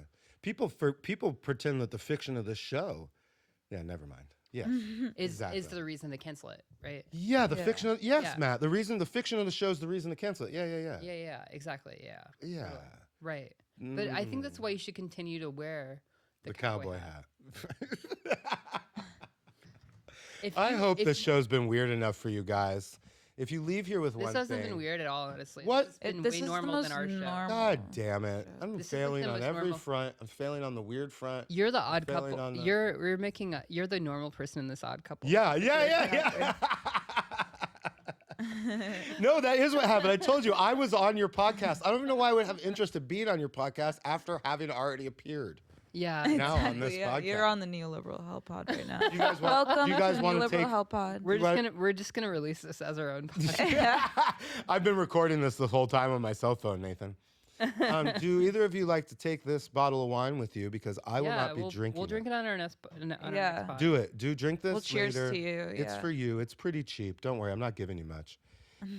We also want to give a call out to Avery Mason and Phil Hunt for their podcast. They're on before us. They do the but I don't know though podcast, WVFD. and they were really nice people and really funny and cool. And they also live in Harlem and Crown Heights, New just like Yorkers. Anna and I. Yeah. You guys live in Crown Heights and Harlem, respectively. So do they, Yeah. and they're really cool. Weird. People. We're Which one vile. lives near who? Who has who? Oh no, so I'm in Crown Heights near Avery. yeah, Yeah, no, and- Phil. Oh no, you're right. No, Phil, See what I'm Phil asking. is on Harlem. no, you're near right. You. No, Phil lives in Harlem. I don't feel like you guys know these people at all anymore. Listen, feel the like fact you- that I can remember both their names is pretty impressive. No, so. yeah, Holy and shit. Anna's a vegetarian, and she's in, Wait, I literally lied. No, I Listen, what actually about did try oxtail. what about these vegan milk-free? I know. I want to things? try this. Can you before just I leave. take these things with you? You don't have to eat it here. You can't eat it here. My entire, all of my food consumption today has been like pastries. The napkins here were crumpled oh up, my and nobody God, those wants. are so pretty. Yeah, I bought those for you, That's Neoliberal beautiful. Hell. Everybody's gonna be mad that you're on my show because my friends are diametrically opposed sometimes to leftism. But I want to let everybody know that you guys were awesome. You're really smart people, and I'm never going to the ballot box to vote for anybody, but I'm still gonna listen to you guys a little bit. yeah, no, that's who we stand with. We stand with the disenfranchised people who Yeah, aren't necessarily I'm not going part down of. Yeah, I mean, most people don't feel like they have any agency in the world. Do you think that people, citizens of America, should interact with the government on a voluntary basis at all, ever? Or you think it's a mean, bad idea? No, I think I mean, obviously the people in power are always going to take advantage of everyone that doesn't also interact with power. So it's a double-edged sword. How do you feel about being surrounded by, you live in the city. You told me you're from a working class background. I assume that you're surrounded by rich people 24 hours a day. He does How does attend that feel? Columbia. How does that feel? And you do attend Columbia. So how does that feel? You want to give me a short thing? Because I feel like I'm below working class, and life here is sometimes a nightmare with these rich people. Yeah, I mean, I mean, You feel like you're below working class in this podcasting studio? No, I said I'm from below working. Oh, you're from below. Yes. Okay. Yes, I'm not. We're My all family part was of the- not working class. we're all we were part of the disrupted Patreon working class. Huh? Yes. Never forget that we're all part of the Patreon class. Yes, I mean, I wish I had some living relatives because they would be the ones buying this stupid thing. Right, Your mom and exactly. stuff like that. Yeah. I don't know. I mean, like, What is there any daily challenges to it? I'm asking you because I'm already thinking about my own. I mean, there's this one, I like thinking about like going to school. It's funny. I have a quote Marxist professor who, first of all, when I asked him about like this kind of like extracurricular project, he said, only students can, he like didn't think I would be a student. Like there was like some weird thing where like, I don't seem like a student, and for whatever reason. He mistaked you for a TA in the room? I don't know. Maybe, I Oh, don't okay, know. okay. I have no idea. It was a weird, okay. But then he's very like I don't know, like Columbia I think is a good case because like a lot of these people have worked at like this professor, for instance, like worked at Twitter and Google and Facebook, and also said they worked at the FBI at some point. Oh, good. Can I get their phone number? They should come hang out with me. I don't have enough fucking spooks and traitors around me. Yeah, basically. And yeah, I mean, what they were doing was they have studied like social media analysis in terms of like focusing on extremism. Okay. And I think what they thought was That sounds like a hit job. I think they say these things all the time, like, oh, I can identify based on how you look and dress and how you speak in the class what kind of person you are. Oh, shit. And I think they thought that I was a political extremist. And they want me. And they Wearing were the wrong right. shirt. Yeah, they were right. You're wearing the wrong shirt, and they were right. Is that so? You're saying you were identified in that moment by your middle class background, and not middle class. No, I don't have a middle class background. or something. I mean, No, not middle class. Working I'm class. below working I'm sorry, class. working class. Yeah, you I'm below were working identified in that moment as working class, even if they didn't know they were doing that. I grew that's up what in they the were doing. projects, so I don't think I'm working class even. Well, I That's don't like- know. yeah, that's if you like grew up in the working projects, poor. you're not working class. Yeah, probably. working poor. Yeah. Yeah, I grew up in a similar situation in South Florida in 1992, Cracktown, baby. Oh, I mean, I was born in Fort Lauderdale. What? Yeah. We're falling in love here right now. You know, Matt, I'm actually really enjoying talking. I know I play the idiot on this show, but I'm having fun. So you're from Fort Lauderdale. What are we talking about here? Los Olas? We're not talking about Lauderdale by I the lived sea. most of my life in Normal, Illinois, but I was born in Fort Lauderdale. Yeah. Okay. Yeah, my dad and mom lived in a trailer park in West Palm Beach near Fort Lauderdale. I'm from Palm Beach County, baby. Yeah, exactly. Yeah. Yeah. And then my mom moved into the projects in Normal, Illinois, which was home to a lot of people that formerly lived in the projects where Candyman was shot. I don't know if you know that. I don't, movie. but it sounds fun. I know. Oh, Candyman, the horror film. Yes. Yes. The horror film. Yeah. You know Yeah, what I'm talking about. I got some time over. He knows what I'm I got some talking time about. over the time. The right? producer knows what I'm talking about. I don't really know where I end, so you might have to wave at me. I forgot what time we started. Oh, can we get a photo too? Oh, yeah. Awesome. What 123? Like the hour and 23 minutes, so definitely Oh. get the 4 hours. I got a bunch of time left. Yeah, for sure. I have a bunch of personal issues I could throw out here. I'm gonna use the bathroom. Yes, I have please. to use the bathroom again too. Look, both of you should leave so I can rant endlessly into this microphone. Are you guys splitting? No. I'm just kidding, Matt. What if they don't come back? There are two bad things that could happen here. One, they just leave. Two, they're doing recreational drugs without me. Could you imagine if there's a recreational thing going on without me?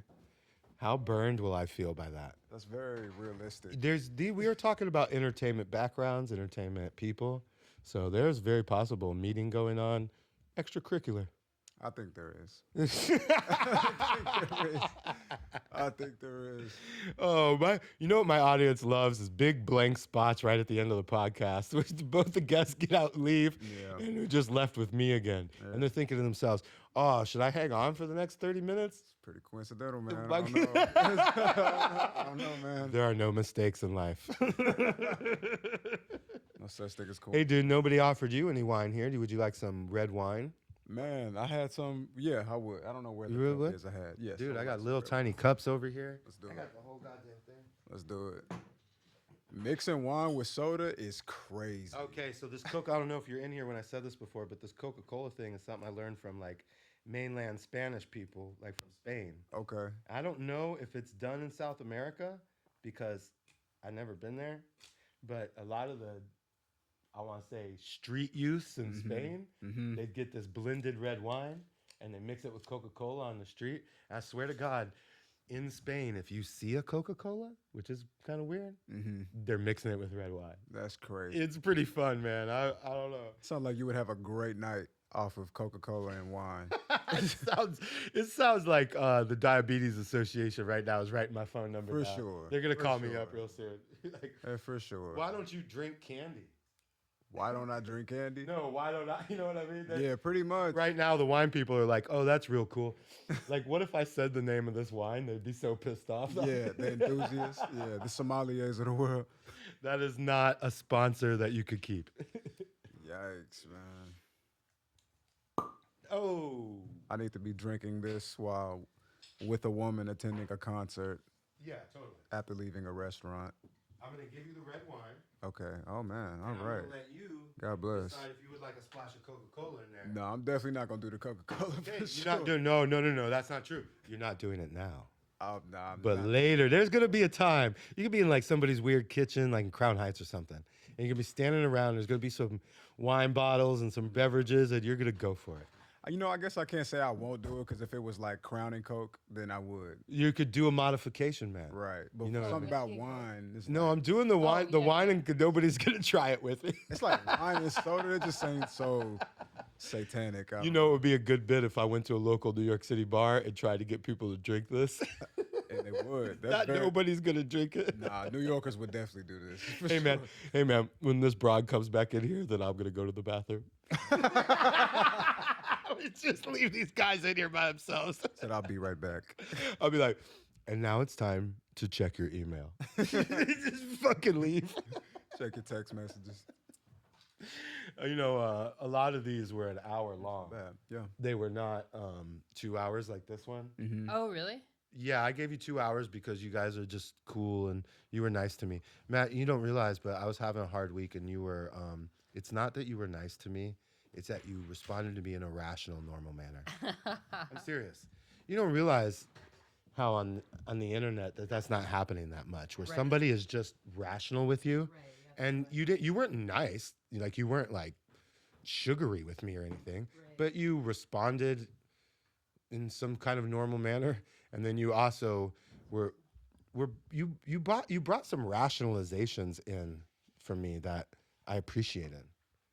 Yeah, I mean, when I'm involved in like a two-party situation, I don't want to take any sides, and I don't. I wanna- know you've done that twice so far in this I don't wanna be podcast. involved. You're a very diplomatic guy. Is there I think that working class and whatever I am, And middle child. oh, and middle child, I'm a I middle child. think that there's a lot of conscientiousness involved. Yeah. Do you ever feel like maybe some of the upper classes don't have as much conscientiousness as working class kids? I mean, it can be either. They're more institutionalized, so Yeah. they kind of they may not want to take your side. Because Let me tell you what I mean by conscientiousness. The moment that somebody kind of altered me in your schedule for this, I contacted you. Even though at the moment I thought it was probably a mistake. Like, why am I bothering Matthew? I could just get another co-host. What does he care? Somebody else will be here. What's the difference? But I have this conscientiousness. I needed to tell you every detail of what had changed because you're involved in this. And then, Yeah, you know what I mean? That's yeah, a weird but thing. I didn't to- really care, you know. Not really that invested in your stupid fucking podcast, I bro. mean- I thought about this for 0 seconds. I didn't really care. It was just like whatever. Like everyone has to do their thing, you know. I'm just trying to like be everyone's friend, you know. Yeah. Matthew will literally talk to anyone online, so Yeah, yeah. don't feel flattered. I don't. Because I was. But in the a- same thing goes at a party. I'll literally talk to anyone. Yeah. Yeah, I mean, if I'm at a party, I feel comfortable with. I have everyone, too. sections Part of of- people I run away from. It's not just comedians. I'll move away from a stand-up. No, like I don't have like normal social anxiety like a lot of people. Oh, yeah. Like I am in a social setting and I will literally talk to everyone because So I you're don't technically a millennial, but you're not hobbled by anxiety. no. Trolls strangers. That's also true. Yeah. We Anna has a lot of experience with that. Yeah. I mean, one of our most famous encounters of this trip we went on last year was I thought I was in control of the situation, but I don't know who was in control of the whole situation. But we basically went up when we decided to start our podcast. Did you do it because you were trapped somewhere together? We had to know. We got a divine message from We God. actually, yeah, we Yeah, did. That's we how did. I feel about this. We were podcast. staying on a horse farm in Woodstock, New York, upstate, and we were going up to see these caverns, like these caves, All right. and we like You got pulled. some mushroom gels? Did you mushroom gummies in on this trip at all or anything like that? Did we? Yeah. I was you were driving, so you were sober. But this trip I was definitely completely sober, but All it right. felt like I was. It on still sounds something. fun. No, go ahead. It It still definitely sounds felt fun. like something. Yeah, it felt like something was going on. Something was in the air. Yeah, we were trying to see these caverns. We pulled into this parking lot with all of these like huge like weird painted billboards that like looked like the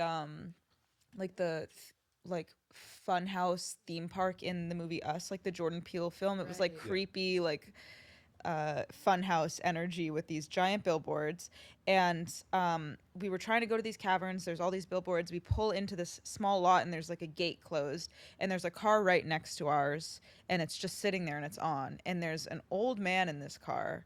And we roll down the windows in the car we were renting. That was like a manual, like rolling down Wonderful, yeah. rolling down the windows. And Matthew starts talking to this like really old man who's Total stranger. total stranger who's like just parked here. He's just sitting there and we're like, hey, are the caverns open? And Matthew's also saying this in like a really bad British accent because Matthew's accents are really something else. All right. You're testing it out on the stranger. That's fine. Yeah, What does yeah. he know? He doesn't know. Well, he's like senile and probably can't even hear, so I definitely worked. Do you remember what I said though? Because like part of like what I was saying was really important though too. What were you saying? It was something like, "Hello, sire. We are here to free ourselves into the caverns of our humanity." Do We're you going know, spelunking for our own souls, sir. do you know where we can free ourselves in these holes here? And this old man goes, "Oh, these are closed. Follow me." And he like pulls That's out a of the lot. sentence. Yeah, he's just like, closed, wait. but come with me. Yes, he's like pulled into this lot, but he's like just sitting there, like the only car, and he's like, "Follow me." So we pull out and we're following down this winding road, like through the hills. going like how fast? Like though? literally like 10 miles an hour because this man is fucking senile. Because like, he's old. like a retired dude. Yeah, he's like No, he has like the big. He's like way past retirement. Like Okay. we wouldn't refer to him as retirement. He's like pre-death. yeah. All Like right. this guy's like yeah. pre-death. The next stage of his life is enlightenment. We pull into He pulls should not into be a driving. driveway. He probably doesn't. I have was a just license. thinking that. I was just thinking. Yeah. Literally, I've never driven so slow. Yeah, it looks like there's gonna be like a jump scare. It looked like that YouTube video of like the hills where like the like scary face pops out at you. Like we were just like, Anna's down like, this I'm so winding freaked road. out right now. Yeah, I'm like, what? I'm this like, is this the is creepiest thing yeah. I've ever done. We were with my friend, our friend Farah, who was like, This is an old god. oh yeah, she's like, this man is an old god. That's what she kept saying. She's saying like that he's an old god, and Anna's like, I've literally never been this scared. in my life." I'm like, this man is going to hack us up. And we pull into possible. this driveway, and it's like a house, but they have another one of those billboards. That's all weird. Literally, it's the same. Like when scene. they paint an advertisement on their own barn? What do you mean? No, No, it's it's like like the a same billboard- billboards as the caverns, but we're at a Oh. house now, and Oh, they're weird. weird, like they're all chipped off. They look like a fun house Yeah. thing. And we're pulled into this house, and then the man gets out, and Matthew gets out, and I'm like, Matthew, what are you doing? Oh, yeah, weird. He's gonna kill you. And Goodbye, Matthew. I lock the door. Matthew's out of the car. I'm like, I'm sorry. He was ready for me to get. It's like chopped you're up. in my childhood neighborhood. You looked outside and you just clicked. Yeah, I'm like, you clicked click. it. And Matthew's talking to him, and the man's like, who are you? Because within the 10 minutes that we drove and He's followed like, him, You have to get out of here right now. no, Get stop. off my property. yeah, like he literally forgot who we were. Stop. Really? Yes. He's like, get out of here right yeah. While now. we were at the place, he's like, you have to meet my son. And That's this- what he was saying, right? He's like, my son will bring you to the He cavern. told us in the very beginning that his son was going to and I was like, where's your son? He's like, you do not know about my son. And I literally, keep in mind that Anna thinks he's going to kill me, and he looks so pissed off. Matthew's like walking to the back by this barn. I'm like, Matthew's about to get chopped up. Don't worry, Anna. I'm just going behind the barn with the crazy guy. I'll be This right back. senile old man. who was definitely an old god, like Farah said. And so he brings out this axe. No, yeah. A similar. kidding, I, just kidding, No, just kidding. No, but back. Matthew everything came is back to the okay. car and we, I sped got away. scared really quickly. You went back there. You realized he I- was making no sense. But I think that he implanted something in us because right Okay. after that I was like, we need to start a podcast. That's really funny. Did you say it as you guys were driving away, and the old guy's chasing your car, and you're driving away in the dark, and he's like, "Get out!" No, like my eyes like rolled back into my head and it was all just like white. And I was like, we need to start a podcast. But also, Anna said something about like how we're at the Film Festival, and like how everyone there seemed like they were like they would be like the people that no one would fuck with, or like the most troll, like the biggest trolls, right? But I'm there literally trolling everyone, and Anna's like, there's so many levels of irony here. I don't know. I like remember like locking eyes with Matthew at the NPCC Film Festival because that's where we. I should have gone because I remember when it happened, and I just didn't go because I knew it was going to be a little freak happening. Yeah, and I totally like was like, this guy is so strange. This weird. I was like totally like put off, like not put off, but like confused. I have a really good read of other people, and I was so confused at what was like being brought to me right I had now. a similar experience, But it to felt what- visceral. Like it's something to remember. I should have gone to that. I had a similar experience with what happened to you at the caverns at the Faulkner House in Mississippi. I went there and it had I think it closes at sundown, and there was a car running outside. I think it was probably the caretaker or something. I think I just missed the gate lock-in because how do you time your road trip through rural Mississippi? And it's not easy. And he lives. His house is just south of the University of Mississippi. So I went. We finally get there, and there's this car just running there, and I see that the gate's locked. And I say to I say to the person in the car, "Let's go in anyway." It's a long driveway to a big house. I'm like, let's just jump it and go up to the house or something. But there's a car there. So I rolled down my window, similar to what you guys did. But this person, he rolled his window down, and he just looked at me and yelled. It was a little distance. And in that Mississippi drawl, yelled, "Closed." And then I did not follow this person. I just went That's home. the normal thing, though. Yeah, but I have another one that your story reminded me of. When the Epstein thing went down, I was in West Palm Beach, Florida. So I decided to drive over to the old mansion on Palm Beach as this stuff was happening. And there was a The old mansion. Whose mansion was it? Well, I don't know Was if it's a it- was it the mansion, Epstein? but it's Epstein's own house, and it was on Palm Beach Whoa. Island. That was Oh, the really? Palm Beach one where he had all the high school girls going Yeah. to give He him also it's the classes. one where a lot of the paintings come from that you see. Wait, so like most of them were like kind of like recruited at this mansion? Yeah, this was the biggest. like, the like, main- Do you this was the remember? main I mean, one. you have connections to West Palm Beach, Florida. I don't anymore. I mean, like okay. I was only. So a lot of those handful girls like- came from high schools that were just a little outside of the city, like Royal Palm Beach High, which is slightly very west. disenfranchised. Yeah, there was a girl. It was a trailer park girl that lived Yeah. in Jog or something, I think. That they'd pay them like. So I go over there as the $100, stuff's seems breaking like. because Oh. I thought here's another place where I'll jump the fence. This is gonna be awesome. So we go over to Palm Beach. Did we you dri- actually jump the fence? Well, I'll tell you, he lives at the end of a street. I'm not gonna say the street. Wait, was this? This was during the trials. You said. This is immediately after he was arrested, before he died. Wait, the first time he was arrested when No, he second okay, time. Second time. So the more recent time, right before he ended up. the first time he was arrested? he went. Boy, he yeah, go ahead. served time He served in a Florida. little.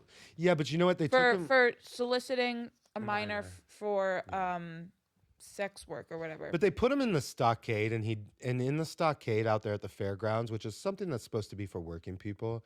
You get sent to jail, but the offense isn't that bad, so they let you out to work. And Yeah. that's how stockade works.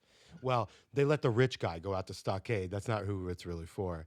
And then he's allowed to work. He's allowed to he leave literally, all day. Yeah, he literally left. He just slept there. Like You he can left imagine- for the day. Not to be a cynic again, but you can imagine that sometimes he was just written down. And he probably didn't sleep there because Yeah. he's a rich person. But at any rate, Right, yeah. I'm talking about the next time when he was arrested again, and they ended up That was in obviously the state. killed. That it was there. in New York, though. He was. True enough. So he was arrested in another state, but I heard the news while I was in Florida. So I went over to his mansion Were because you living there at the time, or? no, I've been living here for a really long time. I moved here in 2009. Oh, okay. Yeah. Got it. I'm an old New York City character. I used to. Yeah, 2009. I was part of Occupy Wall Street. I was a minor character there. I was part of Occupy as Really? well. Not New York. But I was part of the second longest student-run Occupy. Oh, okay. to Awesome. NYU Awesome. in Normal, Illinois. I was the second person to start it. Oh, that's way cool. Yeah, so Not as cool as Occupy New York, obviously. I have a lot of Wall Street stories. was I met a lot of people during then, and I also my internet culture work began shortly after Occupy. Did you see any of the characters out there? Like, did you see Yes. Zizek or Graeber? Or No, I never saw Or Tom Zizek. I had a lot of interactions with people like Tim Cast at Occupy, and Tim Cass was at Occupy? yeah, and Well, other what characters that did- are now like Was he in support of it? that's yeah. I think yes, he Tim was. Cass was in support. Oh yeah, that was how he made his fame. I don't know if you know how he got famous. No, what's his It was story? during Occupy. You know Tim Cass? Some leftists, no, who cares? But some leftists slapped the camera out of his hands Uh-huh. at Occupy, and that's how he got famous. Oh, interesting. Tim Cast, I don't know if you should come on the pod, but we mic checked you. At any rate, He's really famous though, isn't he? He probably wouldn't come on the pod. I don't really know if we're doing that here, but I go down to Epstein's He's the house. one that did the billboard for Taylor Lorenz with Oh, the Ben, Taylor Lorenz Shapiro. doc. So I don't know if you know this history, but Occupy Wall Street has a fault line in it. And a lot of people that were there were New York City personalities Okay. who would later end up in what I would say is the frog Twitter sphere. And a lot of that stuff comes from New York. Have you ever seen the movie Hacker Wars? No. It covers the personalities No. that might be on the other side of the split that we're thinking about. But they were in support of Occupy Wall yeah. Street? Yeah, everybody. Like Tim Cass was? Yeah, Occupy was a like. Let me give you an example that you might not know of Occupy. I wasn't familiar The with at the beginning. the frog Twitter. That came later. Came later, obviously. Oh, okay. What I'm saying is there was a genesis here that happened in the split that happened after Occupy, a political split between the members of Occupy. The people who I don't know if you want to say ended up on the right. Those Probably people anarchists too. and anarchists too. But there's a split that happens. If you've ever seen the movie Hacker Wars, it's really about Jeremy Hammond and all that anonymous stuff. But it ends with the personalities who were on the right but at Occupy. That's interesting. And we're talking about, remember, what's the girl's name? I don't want to mic check too many people. At any rate, Epstein gets arrested for the second time. Oh, you want to go? I know you know I don't know if you know this or not. I'm part of the original cohort of Frog Twitter. I'm one of the original members, founding member of an absurdist thing that was mostly New York kind of ex-Occupy people. That's what Frog Twitter really was in the beginning. Okay. Although there are some less cool people involved in that cohort. Okay. The genesis of Frog Twitter has crazy far-right people in it. It has people who are more centered like me, who come from a humorist background, Occupy background. And there's a weird bridge there from Anonymous to GNAA to what happened at Occupy and then into What's Frog Twitter. GNAA, though? The trolling crew from the Gen Xers. It doesn't matter, Matt. I I'm don't know not why we're familiar, talking about yeah. it. It doesn't matter. It's all too old for us anyway. But the point is that I was at Epstein's mansion the second time he went to jail. He got to jail here in New York, but I was on vacation in Florida because I'm from there. Did he have guards there? Yes, that's what the story's about. Okay, I let's- go to the okay, end yeah, of yeah. the street where he lives. I think he's the second to last house. It might be the last house. Little, what we call a little mini mega mansion, right? It's a mini mega mansion. And there was a running Tesla in front of it. And when I got to the end of the street with a companion, the Tesla started being aggressive, like flashing their lights and hitting their horn and stuff. And it was the weirdest, one of the weirdest, spookiest things that's ever happened to me. So we sat there for a second. I'm in front of Epstein's gate, looking at the house. And right in front of me at the dead end, but facing me, is a Tesla flipping out. He's hitting his lights. He's hitting the horn. That's like the gayest security technique ever. Yeah, he should have gotten out, right? But if he Ooh, would I'm have gotten so out, scared. but I take my camera out. I'm taking my camera out. I'm like, I hope this guy gets out. Like, who the hell is it? He's gonna be like a metrosexual man wearing H&M. So I ran away. Like, I ran away like a spineless baby because it's Palm Beach Island. It's a Tesla horn. You can program it to say anything. Yeah, I ran away like a feckless child. But I wish I would have jumped the fence, but I didn't. Later on, I read in the news. I that want to go to the island so bad. Which island? Little St. James. Oh yeah, yeah. Yeah. I need to step foot on there. Everyone loves St. James Island. Anyways, No, I also like islands, and I like island stuff. And if that guy ever invited me to his island, I probably would have said yes, because at the time I wouldn't have known what was going on. And then when I got there, probably would have ignored what was happening, because rich people have young women around all the time. And so, frankly, I've been at New York City parties where I was like, "Hey, is you've anybody really here?" outed yourself way more than you should. I don't give a shit. This is what the truth is. The truth is, I go to shit in New York City where like everyone's older than me except the girls. Dude, I'm just saying.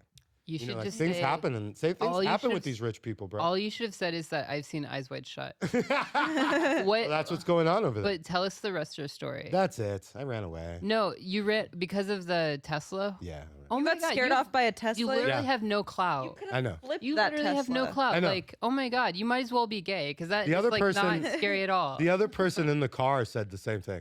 I was like, I'm going to get out and jump the fence, but this Tesla scared me. And they're like, why? Well, I don't know, a fucking scared person, I guess. Just admit that you're never gonna jump the fence. No. You Well, can't I say have a- you were wait, ever but gonna wait, jump the Matt, fence if but you wait, get scared Matt. away. Matt Donovan, wait, Matt Donovan. I have a Matthew J. Donovan. I have a searchable criminal history.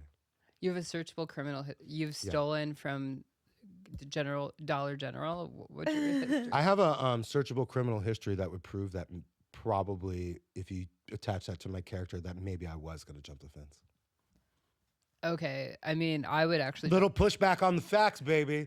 There is stuff in my past. Maybe somebody might say, Yeah, but your past he might. meant nothing if you got scared away by a Tesla. By a It Tesla. was training me for nothing. I'm from fucking Cracktown. I got scared by a rich man's toy. How about that? How you like that shit? It shows how little your past. This is the funnest podcast in history.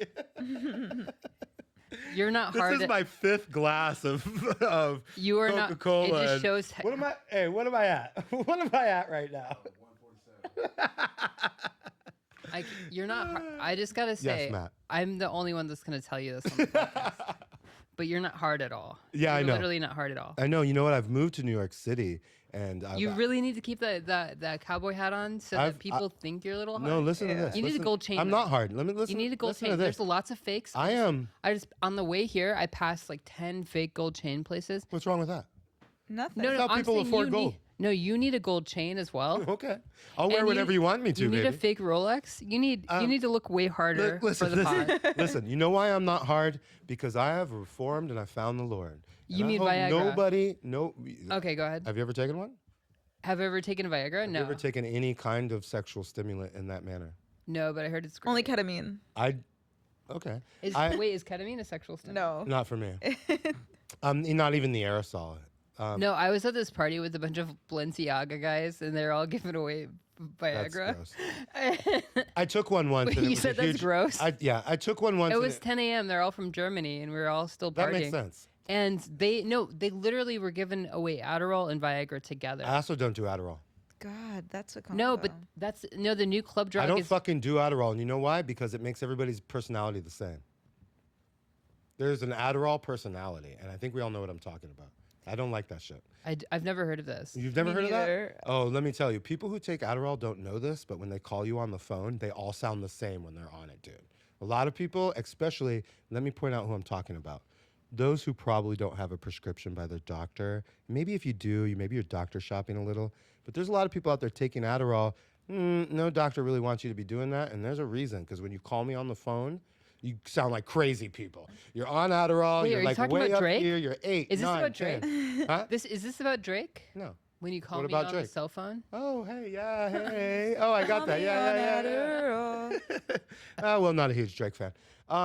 Wait, but who are you talking about when you call me on the cell phone? You want me to out who I'm What talking do about? people on Adderall? Adderall sound Yeah, like what on are the they- phone? What are people? Okay, I don't know if anybody's getting personally offended by this comment, but what people sound like when they're taking Adderall is that it's called an Adderall conversation, and people are just more intense than what needs to be. So, like, let's say you have restaurant reservations, plans to go to the bar with your friends. The one that calls you on Adderall, they're extremely worried about everything. The train's not running on time. They got a lot of problems, and you have to hang up on them because they're just telling you stuff. They're telling you stuff. You're trying to put the phone down. They're talking. Go ahead. Drake, you realize that you can't do that, Matt. What? You can't read the copyrighted material into the microphone. We'll slow it down. No, Whatever. you can't. No, we play songs on our podcast all the time. You're intentionally syncing my podcast. Oh no, we literally. Did you go to the bathroom and plan to play recorded material? No, copyrighted we literally material? play recorded material on our podcast. Copywritten material. No, yeah, You they don't can do write- shit for You podcasts. can like playlists. What? They don't do shit for podcasts. They don't. Yeah, they don't give a fuck. You're intentionally doing something weird with me. This is a troll. You're trolling me. No, we're not. You came down to this podcast to ruin my We podcast. came here to play episode. Drake. I've been so nice to you. And what happened was I said the phrase frog Bro, Twitter. you guys. I said frog Twitter, and your butt puckered, and now you're trying to ruin this podcast with copywritten material. Is that true? Just speed it up and have it like chipmunk version. Of, Yeah, chipmunk. No, literally, we. He must be aware that he can't play his copywritten material. No, we literally play copyrighted material. But I'm getting. scared. I just told you the Tesla story. I'm scared out of my mind. The authorities are coming for me. You are part of the paranoid. You're paranoid. schizo- You're being paranoid right yes, now. yes. I'm ruled by aesthetic judgments. I have Bro. paranoid Bro, problems. Dude, you got to be paranoid in post production. You can't be. You Yeah, can't be yeah, paranoid yeah, during yeah, yeah. production. It's afterwards when you remember all the awful. You things have the said. control. Listen, I hope you enjoyed this podcast. You ruined it by playing copywritten material. Bro, listen. Let's hear the facts. Cut out all the fun stuff now. We were laughing. I'm gonna teach like you- children. We were having fun. I'm gonna teach you one huge pandemic fact here. Okay. Not pandemic. I do sorry. need to be taught. My audience. No, knows. this is the podcast fact here. You can edit everything after this. No, I don't like We're just it. recording. But I don't like it. So we're I wanna just see- I there's want- no I want- edits then. I would like there to not be. I have done it in the past because I made mistakes. But I say too many slurs for. No, no, slurs are fine. I'm No, publishing every we literally open our podcast Slurs? with copyrighted material every single time. But I'm scared out of my mind that the authorities are coming for me day and night. Well, that's fine, but that doesn't match reality. You say I'm safe. You're fine. Oh, okay. Literally, This is a safe space. Well, you know, if Matthew Donovan says you're safe, this is a rational guy. He's looking out for you. no, literally, He we would never play copywritten material on your motherfucking podcast. I don't He troll hasn't even people- launched yet. They're going to scuttle something beautiful before it's even born. Who cares? What's the difference? You're outing yourself right now. I'm not pretty sure me. you can play like at least. Anytime you 28 say seconds. copyrighted material on your anything. podcast, I hate the idea of copyright, bro. I hate the idea of intellectual property. No, I know. I'm often very against that kind of thing. but the Google spiders have just inculcated you. Bro, you never say copyrighted material on your I wanted to podcast. talk to you about something like that. Oh, fuck. Bro, you don't say There was a copyrighted material on story your I wanted podcast. to tell you guys when we were Yeah, talking. you need to bleep. You need You to need to beep. cut Why? that. Oh, what? Really? Yeah, no, they're gonna know right away. You have to cut that part now. No, you're messing with my paranoia delusion. No, this is real. This is real, bro. I don't know what's real right now. Okay, bro. I'm lost in a... Bro. What do we got? 10 minutes? Not even. It doesn't matter. You're Bro, ruining the I need to podcast. tell you What the one more. fuck Who Okay, cares what happens now? okay. Never say copyrighted material on your podcast. Okay. Okay. Okay. Never say FBI.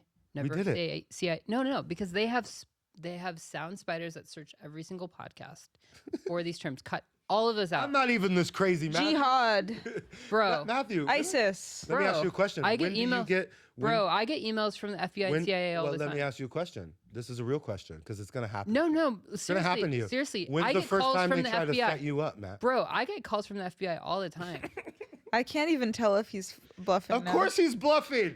He's decided. I think you're going to be able to find the timestamp where Matthew decided that this podcast was over, and now He it was said, "You want to crazy bore town." at me? I'm going And to bore at you on your yeah. own podcast." Nobody's boratting anybody here. God damn it! This is a serious podcast about New York City personalities. Matthew's one of them. He'll ruin your podcast. You should have him on anyway because there's something playful and nice about Matthew, even though he's obviously trolling me. I'm glad we're having a lot of fun. Holy shit. This is going to appear. You know what? When Drake comes to town, I hope But your seriously, name's on that goddamn seriously, letter. Seriously, you need to. But for real, let's be For real. real, You for need real. you need to cut out the copyright material words All right. out of your podcast because that is Yeah. how you make yourself susceptible. I feel like a targeted individual. Is anyway. that true? Oh yeah, that's totally true. That's totally true. I don't believe a word of it. You know, I don't believe a word because you went from they don't care about this copyright material to they're watching us 24 hours a day. They are watching us. Yeah. Yeah. You have to realize they're watching. Have us. you ever talked to a member of the FBI? Yeah, of course. No, I mean knowingly. I'm not. it's not- Knowingly, of Are you course. going to tell any more real stories no. here today, Matthew? Yeah, of course I've talked that. I had a guy flash a badge at me once when I worked at a massage parlor. And I walked outside of the massage. Happy endings? Was your It was a full-blown whorehouse, if you want to know the truth. But it purported happy endings, but there was full service going on, which is what we call it. Not my fault, by the way, law enforcement. I just worked there. But I walked outside one time because one of the jobs of a manager at a place like that is to watch the creepy dudes who are probably waiting around outside for people who work there, the girls. And was stuff. it like a buffet situation for you? And I went outside. I'm not going to insult any of the people. Was who it work all you could eat? I'm not going to insult the people who work there at all. Okay. Are you a This is bisexual about the man? authorities. Are you bisexual? Man? I could be convinced. Okay. I went outside because there were some creepy dudes. Can be convinced is the best answer. To That is literally literally the best answer. Well, it's one of the only times you've honestly laughed during this fucking podcast, so thanks for that. But I went outside to some creepy gentlemen that were in a car, and at the time I thought this was my job. It's a really stupid thing to do. If you work at a place like this and they're asking you to go patrol the parking lot, that's illegal, and you shouldn't go out there.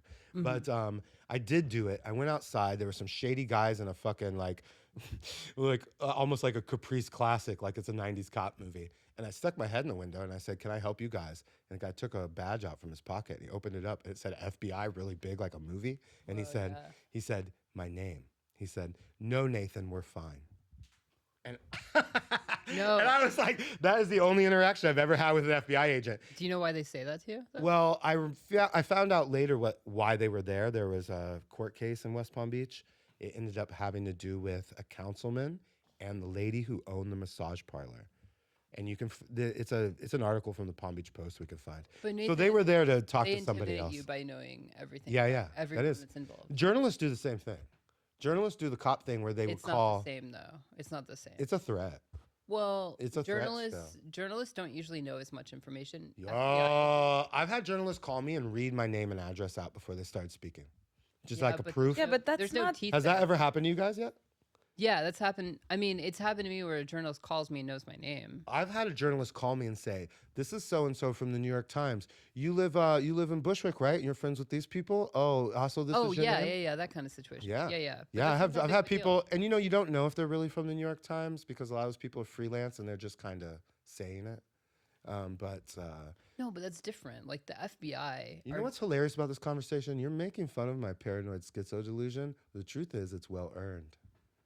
Oh no, I'm not. Paranoid been in- schizophrenia I've is been the down natural there, reaction baby. to the conditions we live in. No, Thank no. you, Schizophrenia is Anna. the normal state of life. Yeah. Like I'm if you, schi- I'm Why are totally you making fun of me schizo. so I'm much? not making fun of you. I'm. If I had a mental disorder that involved paranoia, how unnice are you being? No, I'm saying you address the go paranoia to the in bathroom. post production. Yes, that's true. You never say the thing. You're supposed to allude to schizophrenia. You're not supposed to say it. Can you do me a favor over there in the production area? Can you just cut this fucking podcast off when my time hits? I don't want to end it in any normal way. I just want you to fucking hit the button when the time hits. I'm serious about it. 3 minutes? I gotta go to the bathroom. Do, do, do, do, do, do. Okay, so Great fucking podcast. It's been the best podcast we've ever done here. I want to thank you for coming. I want to thank you. We're very professional here. I want to thank you for your DMs and how nice all that stuff was. Oh, of You're a course. professional person, man. Thank you very much. If you're Matt's friend, you're probably a good person. I hope you come back on the pod again, both of you. Who knows? Oh, After yeah. it's boring, I'll start getting people for a second time. I'm gonna go to the bathroom really quick too. No, and you then I'll don't come even back. have to come back. Who cares anymore? It's over. Do whatever you want to do. Yeah. Yeah, dude, go. Run like, play like children. I'll wait for you here. Okay. It's all fucking over now. Well, I hope this podcast sees the light of day after Matthew ruined it. But I had a lot of fun. There's a lot of my viewers going to be angry you guys are here. You don't really get that vibe because you don't know who the fuck my viewers might Wait, be. we should conclude it after you go to the bathroom. I need to go too. But it's going to end. This podcast ends in about I have 90 seconds. no idea who your viewers are. Yeah, and that's fine. But I have to let you know that later on you're going to find out that this was more brave for me than you. I know that's what you think coming in here. This was brave. A lot for of you. right wingers love me. I'm not a right winger. However, there's a lot of people probably in my fan base who don't want to hear politics. And I think This that's is why they'll be barely been barely. Yeah, I know. No, I know, but I think that I've taken a little bit of a chance. I think you've taken a little bit of a chance. And that's what makes the happening so wonderful. Can you just hit the button on this fucking thing? Let us out of our misery.